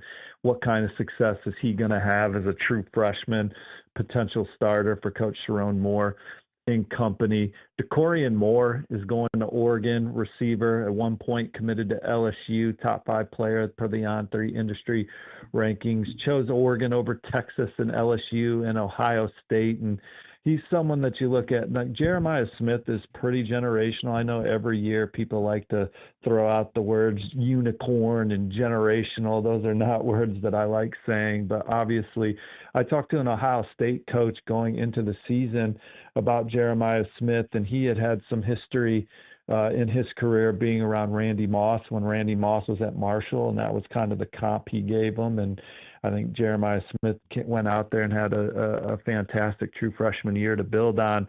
I don't know if there's someone like that in this class, but DeCorian Moore is someone that could maybe have a statistical impact that's the same at Oregon with the Ducks as they replace some talented playmakers at the wide receiver position. He's got a chance to come in there, be around their transfer quarterback Dante Moore in that explosive offense that Will Stein has.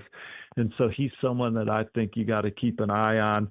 And then in the secondary, DJ Pickett, LSU, the Tigers beat Miami, beat Oregon for him, and then held all those programs off throughout his recruitment.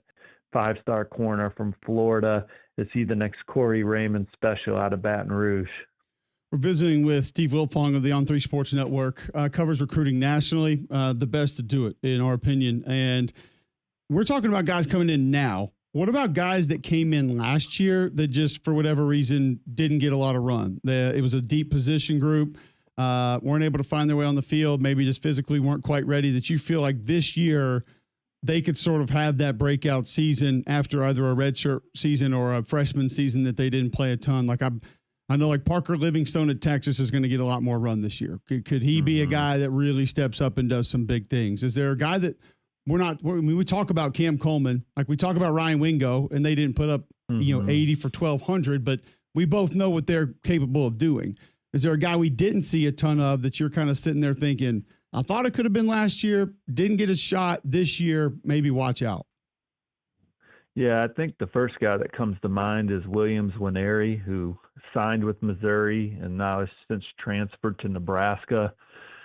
Matt Rule and company are really going to be counting on him to come in and be that instant kind of impact player at the point of attack for the Huskers. His high school coach is in an off-field role over there at Nebraska. And so he is someone that if you're Nebraska, you make your first bowl game in 7 years as you try and take another step forward and compete in the Big Ten. He's someone. And then how about Mike Matthews at Tennessee, a wide receiver recruit that flirted with going into the transfer portal after the season. He's someone that was a 5-star recruit per the On3 industry that maybe is someone that has a chance to break out this fall in Josh Heupel's offense. Is there anything that you think you look at as far as preparedness in your evaluation? Guys that is, whether it's size speed combination, whether it's, hey, they played at the highest level in Texas or in Georgia or in Florida, is there usually a pathway that you can identify that a guy might be more prepared to go and play and have an impact early? Are there boxes that need to be checked? Well, I think now in this era with some of these guys that are ranked so high that are getting the opportunity to earn from an NIL standpoint, they want to get them on the field early and justify the means that went into these recruitments. I think there are positions that are obviously easier to make that instant impact, wide receiver, sometimes running back in the secondary. But those places, those are positions where you still have to be very physical and ready to stand up to the rigors of college football. If you're a receiver that's playing early, are you blocking out on the perimeter on first and second down? If asked, those are just little things that help you get on the field early. But those, the traits are pretty obvious. I think you got to have the size and physically mature enough, and then the football IQ to understand what the game plan is, maybe understand the pre-snap responsibilities and go. And then there are coaching staffs that just do a better job of getting young guys ready to play. And then there's still coaches that like older guys on the field because they understand what you're trying to execute higher from a pre-snap standpoint, even though maybe they're not as talented as the Jims and Joes behind them. Steve, we appreciate it, man. That's great insight. A lot of names for folks to be paying attention to that maybe they not have heard of or heard a lot of that could be contributing this fall. We look forward to having you back, man. Thanks so much for the time. No, absolutely. Thanks, guys. Always a pleasure. Have a good week. Yes, sir. Steve Wiltfong of the On3 Sports Network, one of the best to do it. And a couple of interesting names there that you heard. Mike Matthews is one we heard a lot about at Tennessee. Thought maybe you'd get more from him this year and did flirt with the portal. So what does it look like this upcoming season?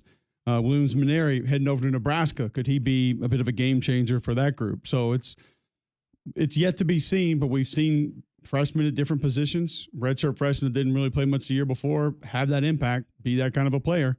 We'll see which ones can actually potentially make that happen. And then Harlan Berry's probably one we need to be talking about at LSU too.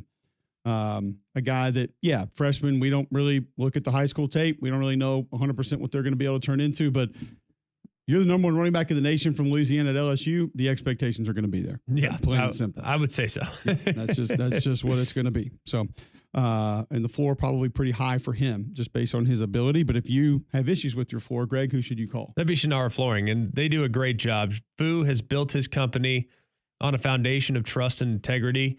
I think you'll have that experience when you meet with Fu and his company directly. They also are stocking right now 40,000 square feet of Core-Tech flooring by Shaw. This is beautiful flooring. It's kid-proof, pet-proof, waterproof. It's ideal for kitchens, laundry rooms, bathrooms, pretty much anywhere in your home. It's so easy to clean and maintain, and it can add value to your home or business. You can get financing with approved credit. That's for 12 months. So make sure you ask them about that. So if you're thinking about making some changes to your floors, call who? Call Foo. Call them at 205-518-6423 or go online at fooandyou.com. There's something happening this week that I think we can all relate to. Was it very memorable for us? Overrated? What comes along with it? We'll discuss it next on Mac and Cube in the morning.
All right, welcome back in. McElroy and Cubelic in the morning, 8:39, right here on Jocks 94.5. Graduation week happening all over the country. Folks are going to be shutting down school later this week. Will be the last day of school for most everybody. Your kids done this week? Yes. Thursday? Friday. We go a half a day on Thursday. Half day Thursday? I'm going to need somebody to tell me what the point in that is. Huh? Obviously, education just not at a premium. Half a day?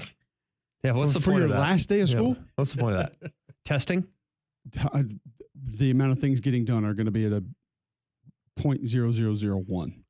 Like, I think showing up is about the only thing you get credit for. I'm not sure exactly what time we get out, but I can tell you this. The car will be packed and ready to get out of town the second the kids finish up school. And if that requires me going to touch early and getting them, in. You gotta do what you gotta do. Right down 280. See y'all. What do we remember about high school graduation? I look back on it and feel like, wow, that was vastly overrated. We made a massive deal out of that for something that was really supposed to happen. I graduated with 600 people. Wow. So a lot of folks. Yeah, same. And I remember I was supposed to graduate on 6606. Ooh. Okay. So they moved it up a day. 6506. They graduated in June? Yeah. Man. Texas, man. So it wasn't 666, 6606. Yeah, but it doesn't matter. And you had Bible to Belt. We move can't deal the with whole that. thing? We can't have that. Bible Belt. Apparently the stars at night are big and bright. Paranoia belt is what it sounds like. You know what? I'll just play it safe and just go on 6506. Yeah. I'm fine with it. Didn't affect my experience let me guess. much. Final Destination came out your senior year of high school. It was pretty close to it. Yeah, it wasn't too far away. It might have been Final Destination 3, but yeah, one of them came out. Don't mess with the numbers. Yes. I don't know if it was the airplane one or like the train one, but it was definitely one of them. Not the log truck one? I don't remember which one. Which I think the log truck was part of the plane one. So what was most memorable about your high school graduation? We did it in Fort Worth. That was kind of weird. This is what I'm saying. Like I don't. It's like Damien, was it a big deal? Do you look back on it and say, yeah, that was awesome? It was quick. I only graduated with 28 people. So we got in, got out of there. 28, baby. Could they not have combined like schools? No, oh Lord, no. We'd be a big 2-way if we did. But it started at 7:00 and the sun was starting to set. But at 7:47, the hat was up. And I was like, that was the quick. best part about that is you could have just given a full bio on everybody. Yeah. Legit.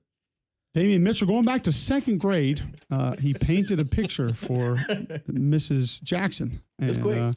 Yeah, you could have done the whole thing. But did it feel as big? Does it feel as big now as it was then? I got a friend yesterday. Their son came over to hang out with one of my kids, and they had to leave to go to a graduation party. It just kind of got me thinking, like, man, everybody came in town, multiple get-togethers, and now I look back on it and just think, and I don't just think it's now. I think it was very soon after, kind of like, man, that was overrated. We were kind of supposed to do that, Right. That's kind of how my parents were. This is expected. Now, college graduation was it was more memorable. It was fun. That was cool. Is it more memorable though with like thousands of people? No, it was for me. I'm with Greg. It's such a giant production that it takes away a little bit, and it's just they're rushing you across the stage. Correct. My favorite part about high school graduation was like the funny cliches that our class president or our valedictorian would use in their speech. I don't think we got those. You weren't valedictorian? No. Oh. I was a Division I athlete. I ain't worried about school. Play ball. Yeah. My school paid for. You said that like it's out of question. Right. You had to have been close. No, I wasn't. What was your high school GPA? 98. We did like scale of 1 to 100. Not the year. Boy. What was the GPA? Yeah, Again, 98. It was we did on the 100-point scale. Texas. What? I don't. It's far easier to might as well be speaking German. I don't know. I think it was what you're talking about right now. 98.6. Y'all love this. Not the radio station you listened to on the way to school. It was 98.6. What was your GPA? It was 98.6. So take that divided by 4. Or divided by 25. Once again, can you do that for me? There it is. So 98.6 divided by 25 equals 3.94. It's good. Pretty good. Amazing. Not like some of the Birmingham Christian East Catholic that are like 7.94s. I was like nowadays. 84th in my class. Out of 600? It's good. That's amazing. Yeah, not bad. I wasn't top 10%. So top 10%, you get automatic admission into any state school. Not free, but you get admitted You're into. in. Oh. Yeah. So if I wanted as a regular student to go to University of Texas, I would likely have been summer wait list with a 3.94 GPA. You just didn't do the extra credit. I mean, it's your fault. That's what it was. We also did. Well, I didn't take AP classes because I didn't need to. Oh, yeah. Your fault. Didn't need to. Didn't want to. Had to watch Don't need it. Were you valedictorian, Damien? No. Greg, do you remember who your valedictorian was? No. Damien? Yeah, Colby Chambers. He's my quarterback. All right, Colby. Wow, quarterback to valedictorian. That's It can happen. Yeah. The bar was high down Yeah, there. okay. You got to want it. John, were you valedictorian? I, in fact, was not. Do you remember who yours was? Yes, she's currently a doctor now, Dr. Abby Morris Allen. Hey, Abby. What percentage of the I have no idea radio where population, valedictorian people that work in radio, were valedictorian? Oh, that work in radio or listens to radio? I'm going to say 0.00006. Yeah. I know one that listens to the show on a daily basis that was. Okay, and I'm not saying listens to the radio. Talking about Well, participates. I think it's also an interesting question of our listener base. How many valedictorians we have? Okay, that's 0. Like I said, I can at least give us credit for one. I know she listens every day. Boom. Yeah, It I gives wasn't. me grief for not being valedictorian often. Someone tells me to get into this world, And then you'd be remarkably overqualified as the valedictorian in high school. My class. question in return is, great, what did that get you? Yeah, my wife is valedictorian. Then you and I have that in common. Yeah, she was too. We have 2 Decatur High School valedictorians Love that. married to people on this show. Oh man, that's We all got fame that. worthy, dog. Sounds like it might not have been that hard. I think that's a possibility. But they were smart in high school, and then later in life, they got done looking at y'all. That's They're- fair. Okay. Very fair. All right. Specifically mine. My grandmother was valedictorian. I Oh, we run don't know if I have another family Montana. member that ever was. Really? Yeah, High school or high school, Montana. University of? Great Falls. Great Falls High? What's their mascot? I don't know. Great Falls something. I don't know if she's from Great Falls. I bet it's got to Bison. be either moose, bear, bison, Yeti. elk. Yeah, Elk. Great Falls Football Club. stampede. Stampede. Ooh. Yeah. I honestly, I'm probably gonna get a text from somebody. I don't remember who ours was. I I don't know who ours should. was. I have no idea. So not Landrum. I remember the second. They were the That would have been the bison. next year, but They're the Okay. bison. I remember our I'm gonna go on a limb valedictorian. and say no. Oh. Our valedictorian went to Dallas Baptist. I remember that. I don't remember the person's name. It was a girl. And then the salutatorian went to Yale. Ooh. So it's like, hang on a second. So we had one go to our number one went to Dallas Baptist, and our number 2 went to Yale. Well, they got guaranteed entrance with that GPA. Yeah, Wow. perhaps. Wow. I mean, Dallas Baptist. I don't know if it's a good school or not. God's honest truth. I know they're good at baseball, but I don't know a whole lot about it other than that. I know it's in Irving. Not I great. remember. I will say this. I remember my first perception, or I guess introduction to a valedictorian, because one of my best friends in high school, he had 2 sisters that graduated ahead of us, and one of his sisters, who is actually now married to the pastor at our church, formerly Molly Jackson, she gave her speech as valedictorian. She signed her speech, her entire speech, The whole thing. the whole thing. Wow. And I just sat there thinking, that is something I will never be. That's legendary. I was like, if that is the qualification to be up there in front of the school and speaking at graduation, count me out, because there are 0 qualifications that are that interesting or that cool that I have that I'm capable of. I could sign in 60 power. Probably couldn't even do that. I could yell it in. I could sign in 80 zone. So if your school asked, would you go Yeah. back and speak? Oh, in a heartbeat. It wouldn't make a difference. These kids don't listen these days. Yeah, probably not. I wouldn't be able to come up with enough good cliches during high school graduation speeches. They wouldn't know who I was. Allow our first off. dreams to soar. Did you know Why who would I go spoke- back and speak when they all be like, who is this guy and why is he here? I don't know who spoke in mine. I don't think we It was had supposed to like be a someone. guest speaker. We didn't have We did. someone that We had a delivered guest the speaker. commencement I address. could not Yeah. tell you who it was. We The didn't only have that person either. that spoke was the valedictorian, salutatorian, the class president. I think the principal. had Kaylin something Cash to was say. our class president. I know that. That's a sweet name. It is a really good name, by the way. Yeah. Straight What Kaylin does Cash. she do now? Besides play running back for Georgia. Well, she organizes currently she organizes our reunions. And they put those in the fall. So tell me that makes sense with the kids. Then they did that because they don't want you to go. I could care less about going. The last time we had one was I was at West Virginia. They were playing TCU. I remember it. That was our 10 year. But yeah, 20 years coming up. Scary thought. It is. Man. Scary thought. Didn't make the 20. Made the 10, not the 20. How do you don't have an excuse. You live in your hometown. Don't want to? Have kids? Good answer. Good answer. Good answer. No Good answer. whammies, no whammies. Stop. All right, when we come back, we will answer this question. Which of us has the best Billboard top 10 playlist from the year they graduated? Next on Mac and Cube in the morning.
I hadn't heard the song in a minute.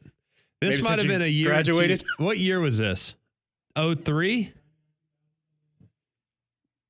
It's not I great. want to say 99, 2000, somewhere in there. I thought it'd be a little later than this, but I remember this song vividly. Hmm. Isn't there like a rap verse? Probably the song's over 5 minutes long. Remix. It's a long one. Well, you have to have it long so you can get through the entire graduation. Damien's class, right? Yeah. I'm not sure that took 5 minutes. Yeah. It was quick now. Just that little interlude. Up, that's it. All right, so we will run through quickly. Graduation top 10, Billboard top 10. Damien was 2014. Number 1 song, Happy by Pharrell Williams. Number 2, Dark Horse, Katy Perry. All of Me, John Legend. Fancy, Iggy Azalea. Hey. Counting Stars, One Republic. Talk Dirty, Jason Derulo. Rude by Magic. I think I remember that song and it's terrible. I don't Very much remember so. it. It's a reggae-ish song. Yeah. Yeah. All About That Bass, Megan Trainor. Also Problem, Ariana Grande. Whew. Okay. Stay With Me, Sam Smith. That was a banger. Okay. Mhm. McElroy 06. Bad Day, Daniel Poucher. Poucher. That's a bad song. Very much so. Temperature, Sean Paul. Hey. How does that one go? Don't remember it. Is it got the right temperature to shelter you from the storm? You didn't have to Somebody do it. ride the horse while you were singing the song. But Yeah, he did. Promiscuous, Nelly Furtado. Ooh. You're Beautiful, James Blunt. Hips Don't Lie, Shakira. Unwritten, Natasha Bedingfield. Crazy, Gnarls Barkley. Well, they didn't play that one. That was a jam. It's Haters. too much of a jam.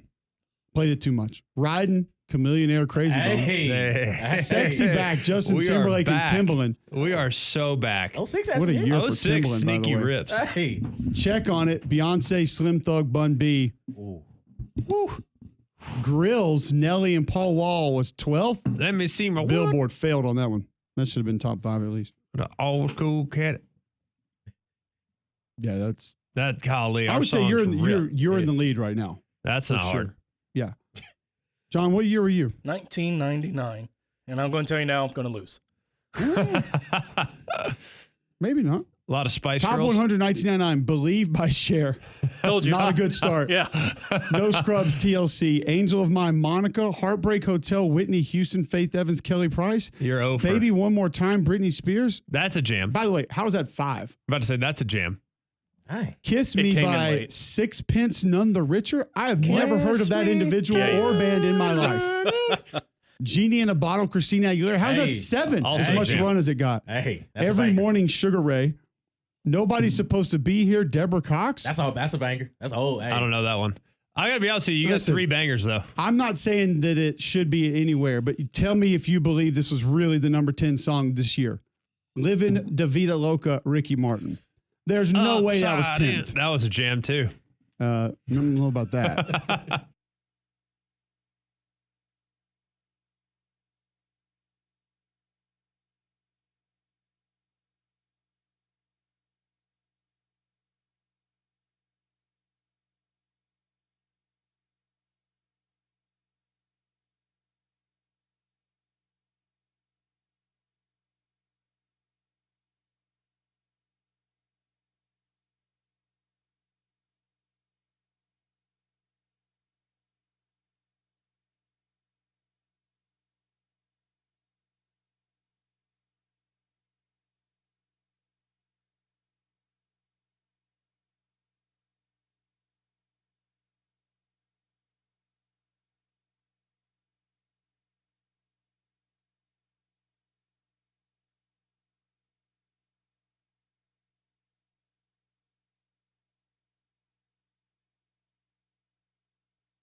Golly. I told John during the break, I said, what's the song that got counts? It's the only one worse than Living La Vida Loca. And this is it. Who sang this? It would be one Lou Bega. Lou Bega. Lou Vega. I can't even say anything about this. It's that bad. If you like this song, I don't trust you. You might as well vape. Where is it? Yeah, in the level of vape. And what was the other one? Vape. Vape. Listen to this song. I don't know. I'll think of the other. That song's bad. It's really bad. You're out.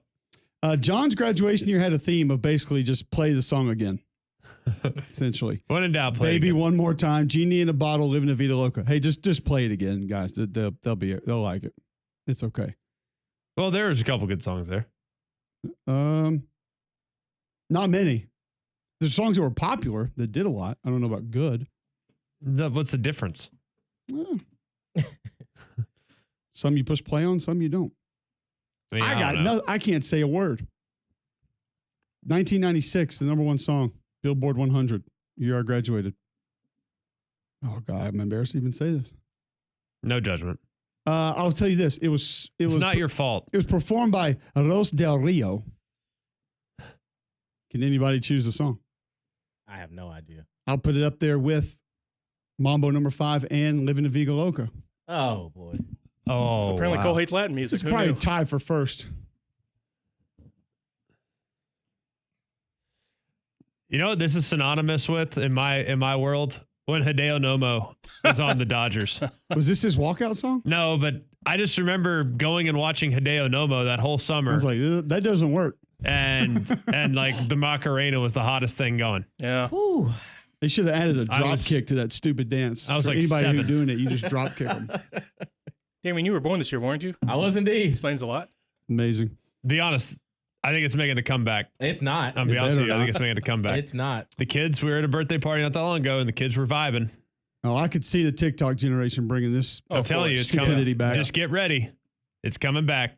Good. And don't shoot the messenger. I hope they all tear their UCL and need Tommy John surgery after they do the dance. Okay. Easy. Just trying to keep Andrew sports medicine in I business. mean, that's all. aggressive. Golly, what's wrong with you? I mean, The rest of your top 10, One Sweet Day, Mariah Carey, Boyz II Men. Great song. Because You Love Me, Celine Dion. Amazing song. Nobody knows the Tony Rich Project, any of these songs. Never heard that one. Always Be My Baby, Mariah Carey. We are the That's great. softest Billboard top 10 ever. it is soft, but I don't hate Y'all it. were in love. Give in me one 96. reason, Tracy Chapman. Even our rap Tracy song Chapman was soft. had more than one. Right. All I know is Fast Car. Yeah. She Tracy had multiple Chapman. hits. Yes, Tracy yes. Chapman did some work Yes. back in the day. Yeah, Even our learn. rap song in the top 10 was soft. Crossroads, Bone Thugs and Harmony. Oof. God, if I could hear Justin Ivins in his Jeep with the top down, riding through Homewood, that song one more time. If I had a spike strip, I'd have thrown that thing out in front of him. Wow. He lives 3 houses down from me now, too, so he knows I'm kidding. I love you always, forever, Donna Lewis. Okay. Always I know You're it's a trend. making me high, let it flow, Tony Braxton. near and far. Definitely notice a trend. And finally, Twisted, Keith Sweat. Okay. Okay. And just for you, Damien, I'll give you a bonus number 11. Come on, ride it, Quad City DJs. Good God. What did we listen to? None of these. Not much. Oof. Follow You Down, Gin Blossoms. All right. Yeah. Follow you down. Anywhere you go. Still, you Never got, by the heard way, you guys have not helped. Yeah. Still don't know what that is. That's a good song. Exhale. It's like quintessential 90s. Oh, this was quintessential for my graduating class. Ironic, Alanis Morissette. Oh, There you okay, yeah, go. that's right on. Yeah. Yeah, they're Isn't it ironic? a wannabe. There were a lot of wannabe Alana Sai in Alanis. my class. It's an S. It's plural. Yeah. Sitting up in my room, Brandy. That was our first one. It's all coming back to me now. Celine Dion, Hey, Change the World, another Eric song. Clapton. These are all in the top 20. Wow. Be All My right. Lover, La Bouche. You definitely have the Name, best Goo one. Goo Dolls. Who Will Save Your Soul, Jewel. No wonder half the people in this age are Soft? demented. Well, you have the best one for sure. What, Gangsta's Paradise, Coolio at number 33? I agree. Talk about running one into the ground. Well, this is what happens. Like after the 90s, the explosion of anger and NWA and Nirvana, people had to go soft, and it just happened to coincide with your graduation.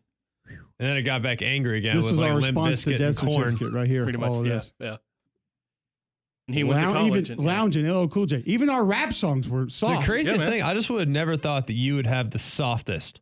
Of all people. Yeah. Of all the people. Wow. You are, I cannot believe how soft you are. And that's just so disappointing. Dr. Dre with Blackstreet, No Diggity. This might not be the lamest of our graduating years. This might be the lamest Billboard Top 100 of all time. It's not that Breakfast at Tiffany's, Deep Blue something? Correct. Don't even know how and that goes. I said all about breakfast at Tiffany's. Not only soft, but dumb. No one said it's not dumb. You're the one, SWV. Down Low, R. Kelly. Okay. Only You, 112, featuring Notorious B.I.G. Even our hip hop was terrible. Man. Yeah, that's a tough sell. And people wonder why I went straight Wu-Tang Clan. This is the reason right here. This is it. Look, every hair band's got to have their power ballad. 96 was just the power ballad year. There's not even a rock song on here. Oh yeah, people got away from it. It got too hard from Nirvana and Pearl Jam and all that other stuff from the early 90s. Yeah. Nirvana was too hard? Well, by comparison to Gin Blossoms, The first rock song that I see that shows up on this list is number 44, 1979 by Smashing Pumpkins. And I don't know what that even is. And that one's soft. I couldn't tell you. Anything by 3T? Never heard of that band in my life. That was new to Don't me. know what that is. What is that? What is a 3T? Let's find out. Other than a toddler shirt size. That's what you go to Game Days Men's Health and figure out, right? Maybe. They give you a free consultation. This is embarrassing. I didn't know this was this bad. Wonder by Natalie Merchant. One of Us, Joan Osborne. Counting Blue Cars by Dishwalla? What? Okay. What were we doing? Insensitive, Jan Arden. They're just finding random people off the street to make songs. What's her name? It's a good song. We'll just call her Jan. Jan what? I don't know, Arden. Make the record. Collective Soul, The World I Know. Get out of here. Oh, that one's soft. Collective Soul is Give soft me in one general. so far that isn't. How about The Earth, the Sun, the Rain, Color Me Bad? They have more than one song? Actually, they had two. The best song we've seen so far is number 56, Wonderwall by Oasis. Yeah, okay. I'll give Was you that one. actually? It's not a joke. It's the best song so No, far. it- It's the only decent song that I've seen. But was that actually released that year? No, I feel like it was the album was released 95, but it probably got play in 96. like I said, even and listen, the song's not bad, but it's not the one to choose. Number 59, Elevators by Outkast. It's even you had to go get like the slowest one. How is number 64, Tonight's the Night, Crisscross? I didn't know they did anything after the one song. I'm I had to miss the unfamiliar. bus. I bet TikTok brings that back too. Wearing clothes backwards. I don't know some of these songs. Like I don't know. Here's a serious question. How is number 72 on the list, Pony by Genuine? I think it's Easily top 10 based on the other songs I've heard. Because it later. It could have also come Released out on in December 24th? Of what?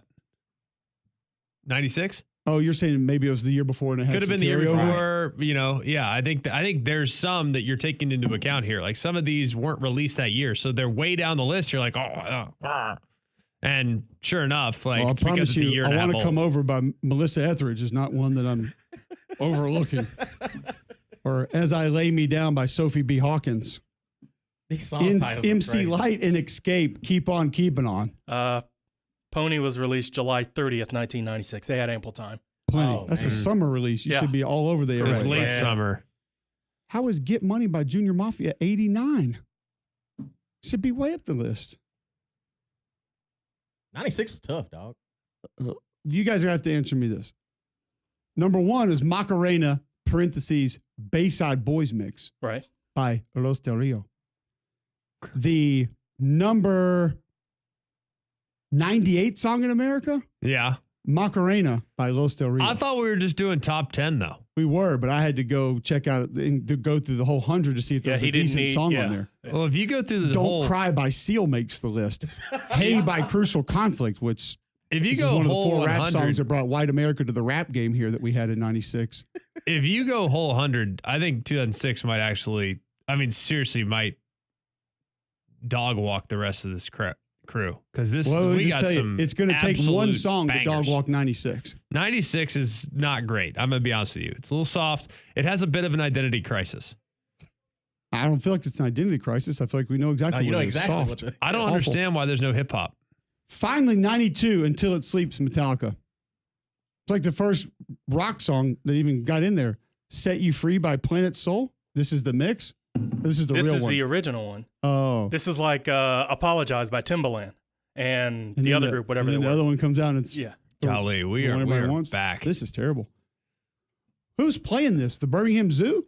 I don't know, man. Lion King had just come out. People are into samba and music like that. Number 99, Only Want to Be With You, Hootie and the Blowfish. Good Lord. That came out in 96? No, it came out in 94. Oh, boy. It's still hitting, I think, in 96. Fast Love, George Michael, 62. Whew, okay, that feels on brand. He was still around in 96 pulling out hits. I don't know, didn't Greg. know that. I wasn't watching the tape. I thought he was an 80s guy. Intermezzo by John Mellencamp. What does that even mean? Mm-hmm. This Is Your Night by Amber. We just Amber. Call her Amber. Get it in there. Amber.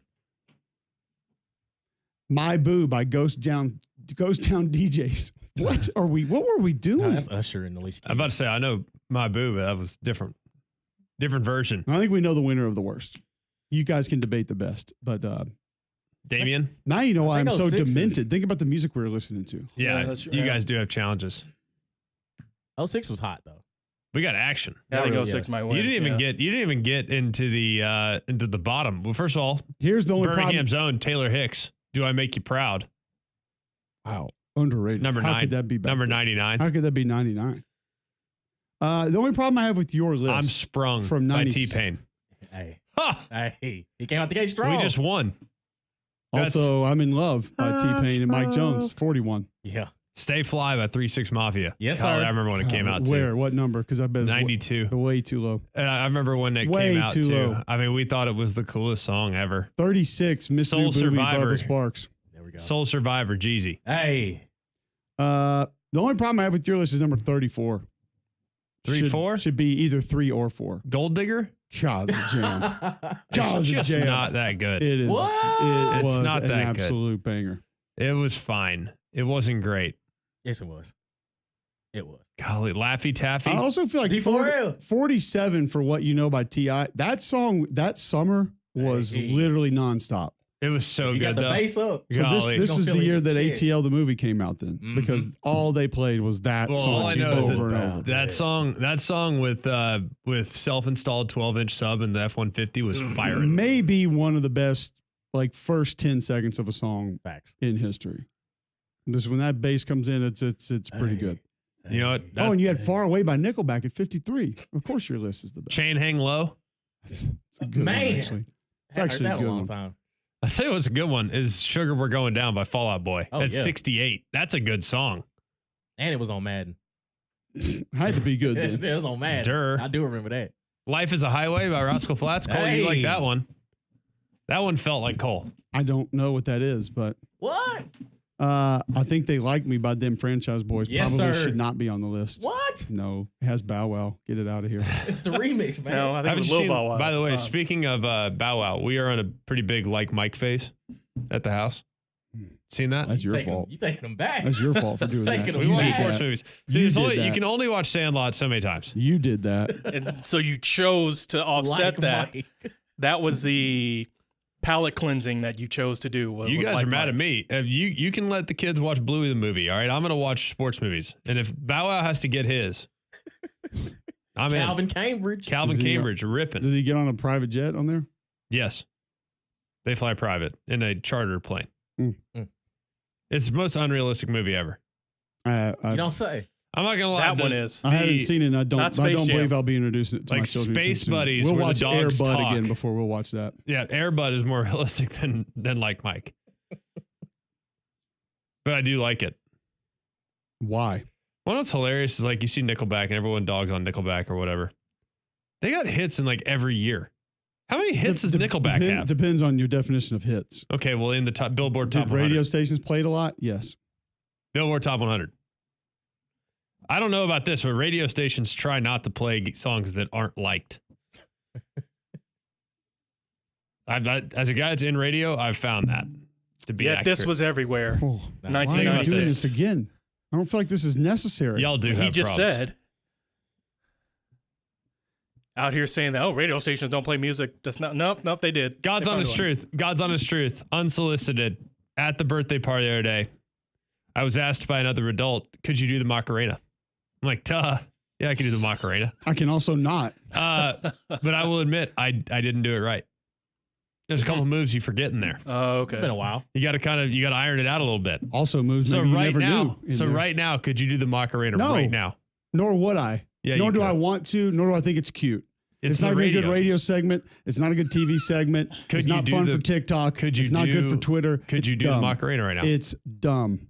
The song is dumb. The dance is dumb. Everything around it's Everyone dumb. that was born, or everyone that graduated in that year is dumb. And I everything's, agree with all everyone's that. dumber for having this conversation right now. Well, John, could you do the Macarena Yeah, right I now? think I could. Yeah. I don't know if you could. Yeah, I'm pretty sure. I think there's a step you're going to forget as someone that just tried to do it about That's 2 weeks right. ago. We want to see Okay. you do it again. Actually, I don't, but the people Well, do. no, it wouldn't be funny anymore because I know it now. But Are you going to tell us the step that people forget or no, not? I'm not because I'm going to get you to do it before the show ends. You don't have that much money. Mm. You really don't. I know you have a lot. I know you played in the NFL. I get it. No. To get me to do the Macarena would take a lot more than you're imagining. We can probably come up with some. It's going to be 6-figure level. Stop it. That is so stupid. 10,000 cash right now, I wouldn't do it. You're an idiot. Damien, you would do things for 10 cash, so we're not really worried about that. Listen, but if we're going that's for not six it's not a figures, meaningful synced it. conversation. That is so stupid. Yes, it is. The Macarena is stupid, which is why we. I'm still looking at songs in 06. You guys are haters. Golly, this I'm going back. We're not, how are we hated? We said, I can't- we I'm- said your I'm list going was to my- probably the best. I'm going to my 20-year anniversary, 20-year reunion now. After seeing this list, The benefit you had, number one, was Timberland was making music because he's featured in like half the top 50. And Them Pharrell was franchise making boys. music. He's in like the other half. Lean with And a rock Mike with Jones it. was featured on songs. He's in half. So there you go. And you had Golly. Nickelback. That's the other That's the third. go-to right there. And we That was had all you Hinder. Hinder. Lips of an Angel. Actually, had a Ray J song in there. Wow. He One made Wish. music? One wish? Don't know what that is, but yeah. Oh, man. That's his. I only know him for one thing. He made music. Akon he's and acting? Eminem, Smack That. Hey, looks like Well, another those last two banger. songs kinda- come Eminem, together. Nate Dogg, Shake That. Oh yeah, Akon. He was on everything. What was Blue October, Hate Me? I don't know. Was your year? I've never heard of Blue October. I feel like Blue October had a big song, but I don't remember "Hate Me." You Blue also October you definitely had also a big know one. who popped on the scenes this year? Black Eyed Peas. I'm looking at Blue October. I feel like they had a big song. I can't remember what it was. I just gave it to you. Hate Me. That's Number not it. 82 on the Billboard. Yeah, I mean it's 582,000 views. You also had the Pussycat Dolls. How could you not have hit songs? All right, play Blue October. "Hate Me." I need to know what this is. This is gonna really annoy me.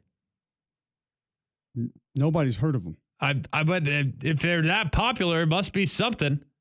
I don't remember the music. I don't remember the song. 06. Most of these, I remember the song.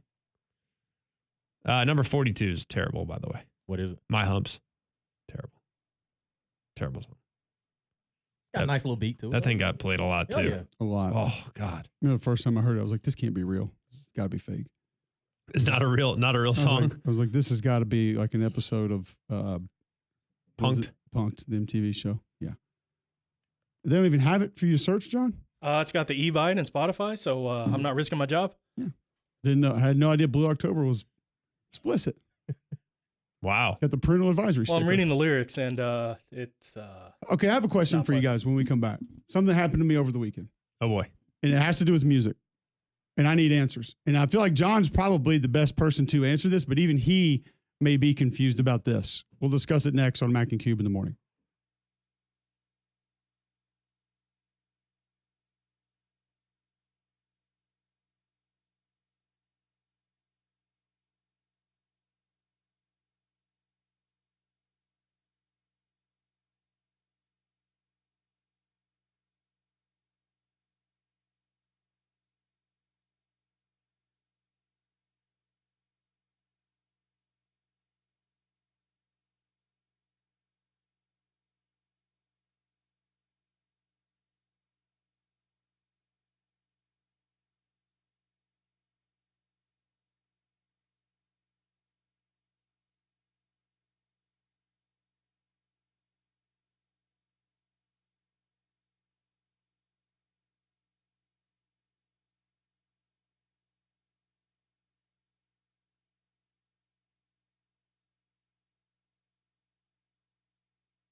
All right, welcome back in. McElroy and Cubelic in the morning. A lot of you chiming in on graduation music tunes. Joel Dobbins tweets in list of songs on Billboard's 2015 year in Top 100. I'm assuming you think this is the best. Uptown Funk, Bruno Mars, Thinking Out Loud, Ed Sheeran, See You Again, Wiz Khalifa. Trap Queen, Fetty Wap. Sugar by Maroon 5. Shut Up and Dance, Walk the Moon, Blank Space, Taylor Swift. Watch Me, Salinto. Earned It, The Hills, both by The Weeknd. Yes, sir. I'm going to put those ahead of 06. I will say that. I can live with that. I ain't mad at that. Michael Kirby tweets in 1991, Everything I Do by Bryan Adams. Whew. I want to pick you up. Color Me Bad. Hey. Everybody Dance Now, CC Music Factory. Rush, Paula Abdul. Wow. She had some good ones. That wasn't one. One More Try, Timmy T. Unbelievable, EMF. God, it's bad. Oh, it's a bad song. More Than Words by Extreme. More Than Word. That song? Most disappointing band name of all time. Extreme? Yeah. Because they're not? Pretty dumb band name. I mean, if that's your name and you're giving me more than words, like really? The Kissing Game, High Five. What was that? Don't know it. I like the way you kiss me when we're playing that. Yeah. The First Time Surface and Baby Baby, Amy Grant. Yeah, that's not a win. That's baby. Jamie Bailey, 1987. Walk Like an Egyptian, the Bengals. You automatically lose. Here's the problem. His number one's not great, but the rest, okay. Alone Heart, Shake You Down, Gregory Abbott. I Want to Dance with Somebody, Whitney Houston. Jam. Nothing's Gonna Stop Us Now, Starship. Here I Go Again, White Snake. Y'all were ripping us some of these songs, though. Shakedown, Bob Seger, Living on a Prayer, Bon Jovi. Again. See. Well, wait. Number 11 in our category. Yeah. In our wheelhouse. Uh-huh. La Bamba. Yeah. By the way, right there with the others of Completely Run Into the Ground. Yes. By All of America. And Everybody Have Fun Tonight by Wayne Chung. Okay. All right. It's better than mine. I'll say that. Brandon tweets in at Josh Pate CFB. Since your show is now highly confrontational, is that why at Cole Cubic from at Cube Show and at Mac and Cube hasn't been on lately? Is Cole choosing not to be associated with a state of confrontationality? He must not listen to our show. Right. It's Cole not. What? Although to be fair, we found out he was soft earlier, so maybe he's gone soft. Maybe that's what happened. Starts flaring. It was super soft. I'm not soft. I was forced to be soft by the music that's true. that Right, America right. was playing. Damien saw. That's the year he was born. I don't know, dude. All right, so here's I feel like if your music's soft, you are soft. It's the most impressionable time of your life is your high school experience, and it has shaped who you are. And I think as a result of said softness, you have overcompensated for the last 25 years. Probably. In an effort to try to prove your manliness. That was it. I said, watch this. I'm going to listen to music that unsoftens me. Correct.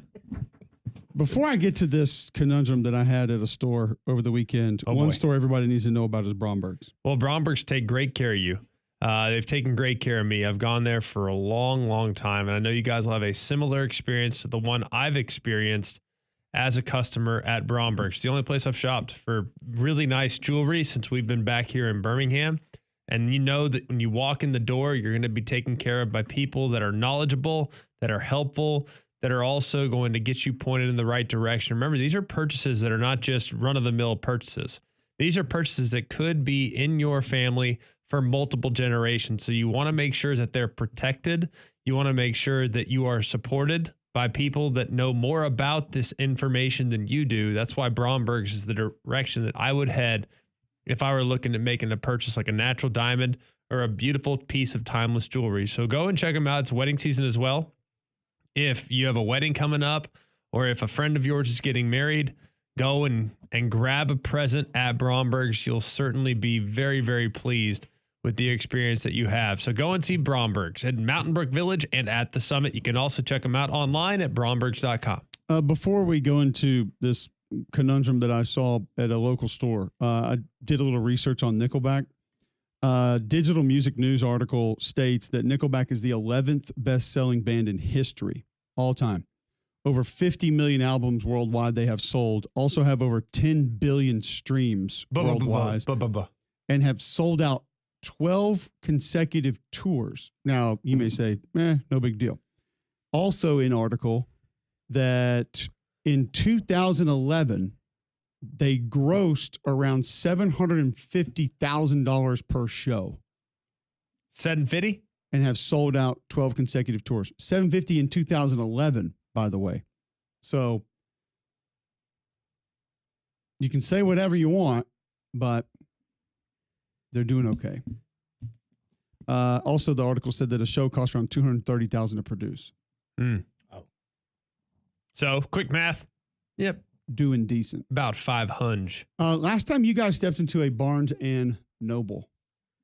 Probably last summer. Okay. Damien?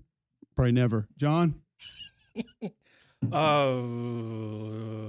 than a month. All right. Somewhat recently. So there's a certain semi-craze that has taken over portions of America that I understand. I'm not involved in it, but I kind of get it. Okay. And it is playing records. John, you're into this, right? You have a record player, you go get, and I think most people would agree that playing music on a record player sounds different than it does via any other medium, right? Okay. That's why you do it. Yeah. Okay. To kind of have that nostalgia, and it sounds a little bit different. So in Barnes and Noble, kids are looking for some books. We're kind of looking around, and I look over to one side and I see like the record section. Right. Yeah. I was like, wow, records in Barnes and Noble. Didn't expect to see that. It's different, and like you always notice like the big box that the vinyl comes in and the whole deal. Yes. On the other side of that, there is an entire CD section. Like a CD-ROM? Well, music CD. Yeah. What you gonna play? Multiple. To which I asked that very question. I guess it's cool that you guys want to buy CDs again. I think it's great. Which feels like maybe the most unrealistic music option possible. Where are you playing it? How old are we? Honestly, where are you finding a CD player right now? To which I tweeted out and did get responses to people that were mad about it. Like, I have done something wrong here. Responses included on a CD player. Exactly. Where? Where?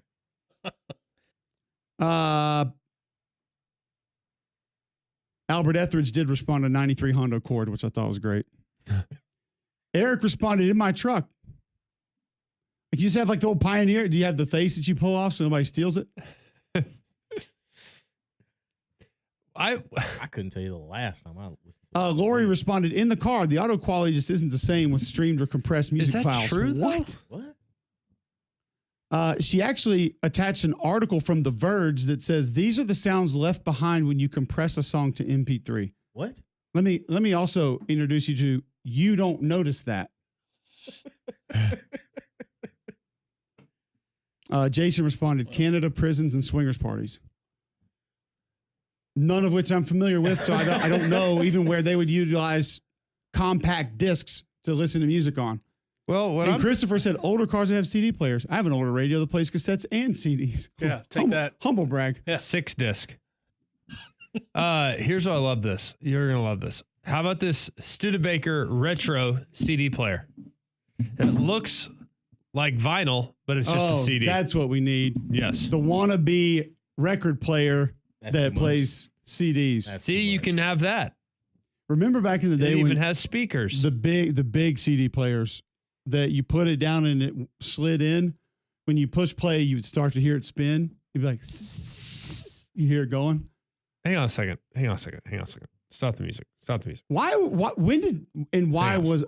was a CD the preferred method of transit? I don't know. For music. Can I just for a moment here? It was a bigger upgrade from a cassette tape because you could hold more. But it's a compact disc. Is it more compact than a tape? This is than a floppy disk at the time.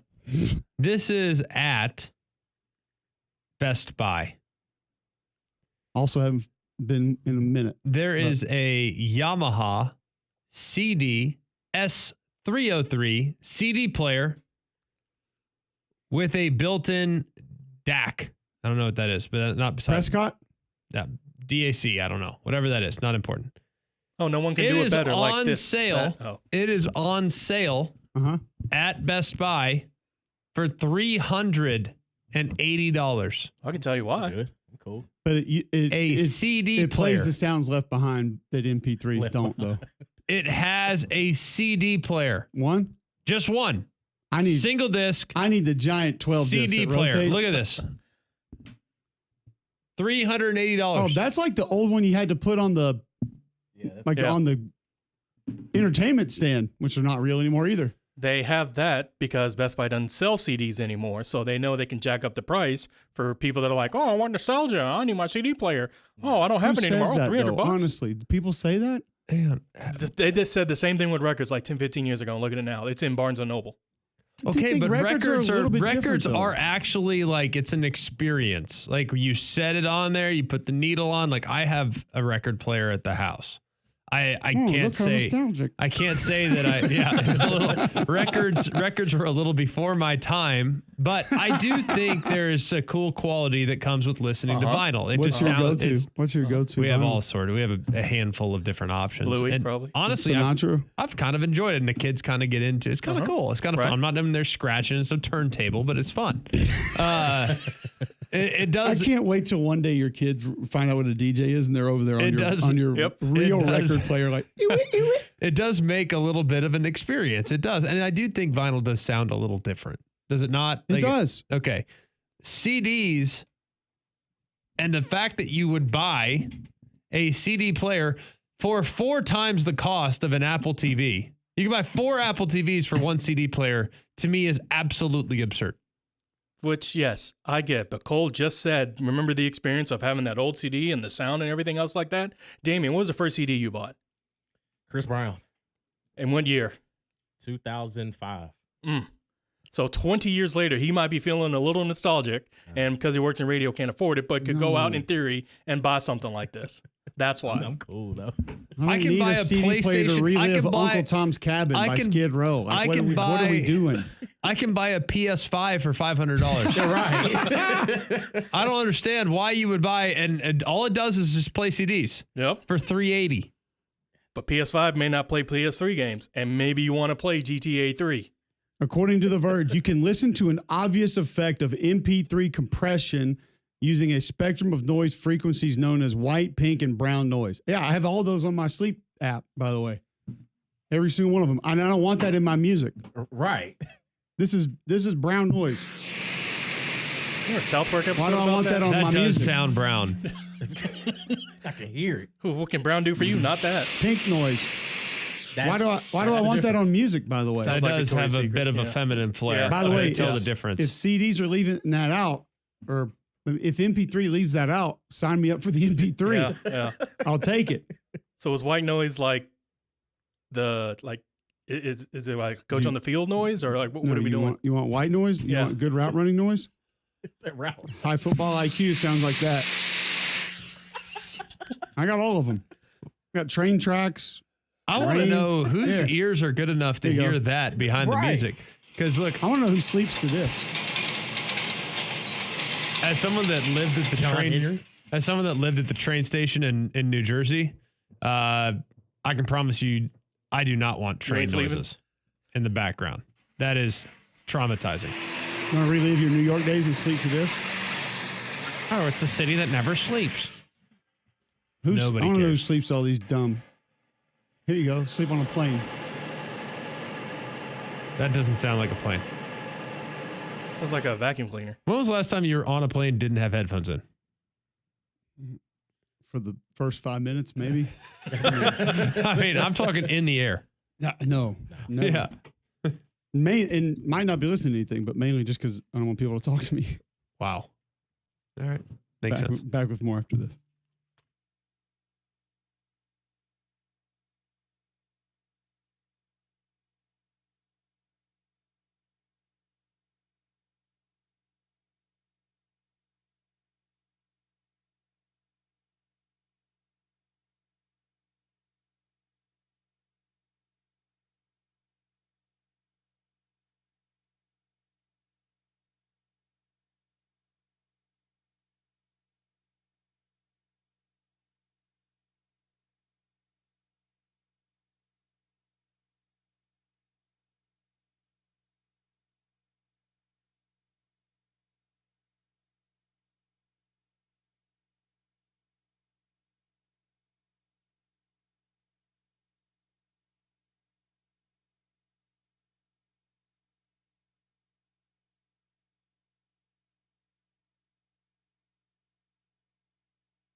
All right, so we have some folks responding to our conversation. Lewis tweets in and says, CDs were cheaper to make than cassette tapes. And I still have the big 4-disc page CD book in my 2004 Tahoe. Don't hate. I'm not hating. I think I actually dumped mine a couple of years ago. Finally got rid of them. The CDs? Yeah, I can't remember. I had the big, everybody else had the big book. Some had more than one. I think I still have my DVDs, but I don't anticipate watching them anytime soon. RCAM CD5, $699. That's the number one. That's the best overall CD player on the market in 2025. $700 to listen to CDs. What does it look like? Is that like one of the big receiver ones? No, or? it's just literally a CD player. I mean, it's literally looks like your standard CD player. Looks like an old DVD player, frankly. Of which Todd tweeted in, and with the photo of the LG, he said, I have a nice retro turntable and receiver. Wow, receiver. I thought that was I forgot that was a real you got to play it, yeah. You had to have the receiver.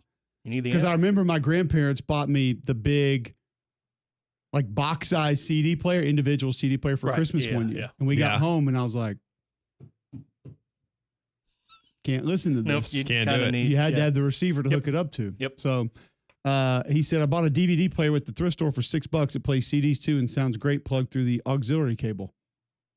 But does it play the sounds that you miss out on an MP3? No. The whole brown noise. Ooh, I found an all-media jukebox on Hammock Schlemmer. So you can watch. Jukebox, yeah, baby. jukebox. $50 for shipping, though, so I'm out. 25 hunch. You're out on the shipping. Oh, okay. This is the only full-size jukebox that plays music from records, smartphones, CDs, iPods, SD cards, and the radio. Okay. Oh, so a computer. Hold on a second. Okay. We're back. Hold on. Just give me 1 second. Yes. There are human beings that would take an SD card and put it into a product to listen to music on it. Yeah. Yeah, you can have a bunch of MP3 I would stores. just tell you, stay far away from that person. If that's Why? a real thing happening. Bodies in the crawl space? You might not be safe. That can't be a real thing. There can't be a person that brings, imagine he comes over your party. I brought a playlist, bro. Where is it? Right here. Takes it out his camera. Yeah. Hang on a Pops second. it, he has a little plastic case with it and pops it open. There you go. It's right here. You're going to love And- this and one. Where are we supposed to play Track that? 4. You don't have the Yamaha 3000? What is that right there? Is that a legit old school tape player that's like they brought back with the handle on the end? Cassette to digital converter and player. That's pretty incredible right there. It's got the little handle. Like, There you remember go. the box size one, John, with the speaker and you push play? It's I've got one the in my handle. library. Oh, yeah. Yeah. That's wild. No, man. that's a send. Hawking Elementary School right there. Radio Takes Raheem me would be back. proud. God, I remember I got the handheld like beatbox Yeah. like on the shoulder. Yeah. I dropped it like the first day I had it. Yikes. Literal, Not good. literal tears. I thought it was done. I thought it was done. Over? We got it working again, but I don't think it was ever the same. They made things last back then. Yeah, it didn't have the noises that an MP3 has, but or a CD, I Made guess. different noises after that. Yeah.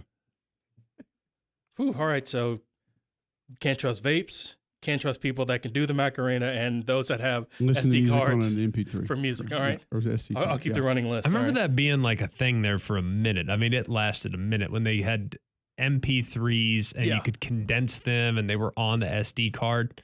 I never did it, but I remember that being like a thing. I never learned you how wanted to all do the it. noises with your No, I never CD, learned right? how to do it. I didn't know Soon how. after they realized, oh, we can just make an iPod and something like that. It was honestly, it was not long after that because I sold some of those. Oh, here you go. Jamie Bailey this is tweets in, my Cole. 2003 Toyota 4Runner has the original CD and cassette combo. Humble brag. What is that? That's The a walkie-talkie? pocket radio. Like FM? Yeah. Hey. Take that to the game. Look at here's listen Cole. to Andy Here's Burcham Cole on it. right here putting his pocket radio in his Hell yeah. frocket. Right there. Front pocket. So a Talkman. Yeah. Okay. Oh, yeah, that's when a I'm send. doing games, I listen to the home broadcast to get a feel for what's going on. Yeah. In one ear. Smart move. You always want to get a taste of the fan base. And the opposing in the other always ear. makes you feel a good feel for where the world's at. It's always nice to listen to folks during games. They always have great perspective. Yep. And some of these CD players are so big, you need Crocker Moving Services to move them around for you. They're a local company owned by an Iraq War veteran, Eric Crocker. Crocker believes in hiring movers you can trust to complete full background checks and run drug tests on every single employee. These are good guys, and you can trust them in your home. Manage your whole home, pack to move your company headquarters, move across country, or you just want them to come rearrange your living room. These guys got you covered. They also do deliveries for furniture that you've purchased and need to get to your home. So call or visit them online today for a free quote. The website is crockermovingservices.com. That's crockermovingservices.com. Support your veterans by choosing Crocker Moving Services for your next move. So what was the best CD you ever owned. If you could only have one, essentially, we're going with our Super Sofa Game of the Week here on a Monday. I'll ask the guys during the break. You can only have one CD to listen to the rest of your life. I don't know where you're going to listen to it. What would it be? Next, Mac and Cube in the morning.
All right, welcome back in. McElroy and Cubelic in the morning, from freshman running backs, wide receivers that could contribute to where the SEC, Big Ten are taking college football and the college football playoff, to the top wide receivers in the SEC, now to compact discs, where you play them and how you listen to them. This conversation started as I went into a Barnes & Noble the weekend and they had a CD section, which I didn't know was real. I didn't know it was a real thing anymore. Apparently it is. So I asked a question before we went to break, and this has to be one that you have previously owned. If you could have one CD for the rest of your life, that's all you could listen to, which CD would it be? Jock Jams would be up there. Jock Jams is not. That's not a CD. That's. I had Jock Jams CD. I know, but that's I know what you're saying. Collaboration. It's not an album. Yeah. No, I mean, I bought now that's what they call music volume 3. I now bought three. that. Now 3 ripped. Yeah. That was the best one. That's the only one I remember. I think they're still doing those, by the way. Oh yeah, it's just streamed, but yeah, they're. Why would you need the now part? You just stream the music. Don't tell them. They got to make their money somehow. Yeah. I guess so. Yeah. All right, Greg, if you could have one CD, what would it be? You know what's funny is like the CD. The one that stands out to me would be Eminem. Whether it's the Slim Shady in 2000 or the Eminem show in 2002. Those are probably the two that stick out the most to me. because I was in an era where we did not listen to a lot of CDs. Like we burned our own CDs. Yeah. So all my CDs were actually handcrafted. So I'd pick one that I'd put together. I'd have all these different themes, like summer, all I can remember is in 40-Year-Old Virgin, like he had, whatchamacallit. We won't go into that. Yeah, the Bag of Sand remix. Yeah. You know what I mean? Like we had different themes, like pool, summer, 2000 Workout. or 2002, like workout, fall, 2003. Like it was always, what quarter was it in? Or season. So it'd be like summer or season. Yeah. And then what was the theme? It's just everything won. It was great, but never really bought a lot of CDs. You would have been the prime candidate. Yeah. No, unfortunately I did. And I think it would, I think that I'm just going to go with the CD that I think I listened to the most, like that had the most run in all the different CD players that I own. And that would be Outkast, Southern Playlist, and kind of like music for your trunk. Yeah. Because you could go a couple different directions with that. You got a little bit up tempo, like kind of get you going. Definitely some laid back, smooth, cool, like relaxed music. I think you got a little bit of everything there. So that would probably be number one for me. I can get on board with that. Damien, you've never listened to a CD, so you're not involved in this conversation. I did. It would be maybe his parents' CDs, but no, it was mine. I had a CD player. It was the Carter 2. Carter 2, Lil Wayne. Yep. That's your guy. So that makes sense. Go. Okay. John? I feel like if I wanted to cheat, I could find something like we mentioned before, like Now That's What I Call Music Volume 1, 2, or whatever. But honestly, it'd be tough because or a movie soundtrack that had a bunch of that songs thrown into it. I could do, like The Big Chill or Forrest Gump or something that had 2 discs worth of music from 50s, 60s, 70s all the way up. Oh, I forgot about the double disc. Oh, yeah. Yeah. But so expensive. That's why if we're going to cheat, I'm going to go Michael Jackson History. Because it was a double disc. It had his old stuff too. Had the old stuff and the new stuff. It had like the one with Kanye on it. Is that the one where is that the one where he's like, it's like a statue? Yeah. Yeah, because there's a couple remixes. Yeah. Of his all-time hits on the back end of that. I remember. Mm-hmm. So, how much did those double CDs cost back in the day? I remember paying $35 for that. $35. Wow. But it was Mike. I mean, you had to. How did we even afford it? I don't even know. And then you would let somebody borrow a CD, and then they would just hand it back to you, like unprotected, no case, no nothing. Just here you go. Yeah. Dude, Did you have it on Did you have it on the visor? I never had one of those. I had the giant single or double visor. Single, just the single visor. Flip it down because it was all seasonal. Like once I'm in convenience, man. When I'm in fall of 03 or fall of 04, I'm good. I only need those. I got workout. I got calm down or like ramp up, game day, like stuff like that. I had the themes. I didn't need more than 8 CDs in the rotation. Okay. How many did you like rock? Bonfire? No, we didn't do a lot of bonfires. Bonfire Bangers, Volume 1. Yeah, I don't. I think if I were to put one together now, it'd be Bonfire Bangers. Like I would 100% be on board with that kind of fire music now. bonfire. Yes. Yeah. Fire bonfire. The problem for me was I never had the capabilities of making them myself. I always relied on other people for burnt CDs, so I never had as many. So mine weren't usually themed. It was just like, give me those 10 songs now because I have to have them, and I'll just take it, and it'll be like May 25th or whatever it was, and we'll just ride with that. I just remember I never used the letter S. It was always Z. It'd be like slow Hot jams. Boys. Yeah. Boys of Summer. Yeah. Workout Boys. It was always with the Z. I don't know why that was. Hanging with the boys. I can vividly remember like looking through like jams. Like jams is a very popular word. JAMZ. Strip jams. Like hangs.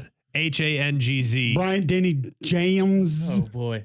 Denny Chimes. Oh my gosh. I was 16 and dumb. Danny Jams. We were all dumb. Romantic jams. Graduation this week. Get Slow ready. Jams. Get your reservations at your restaurants.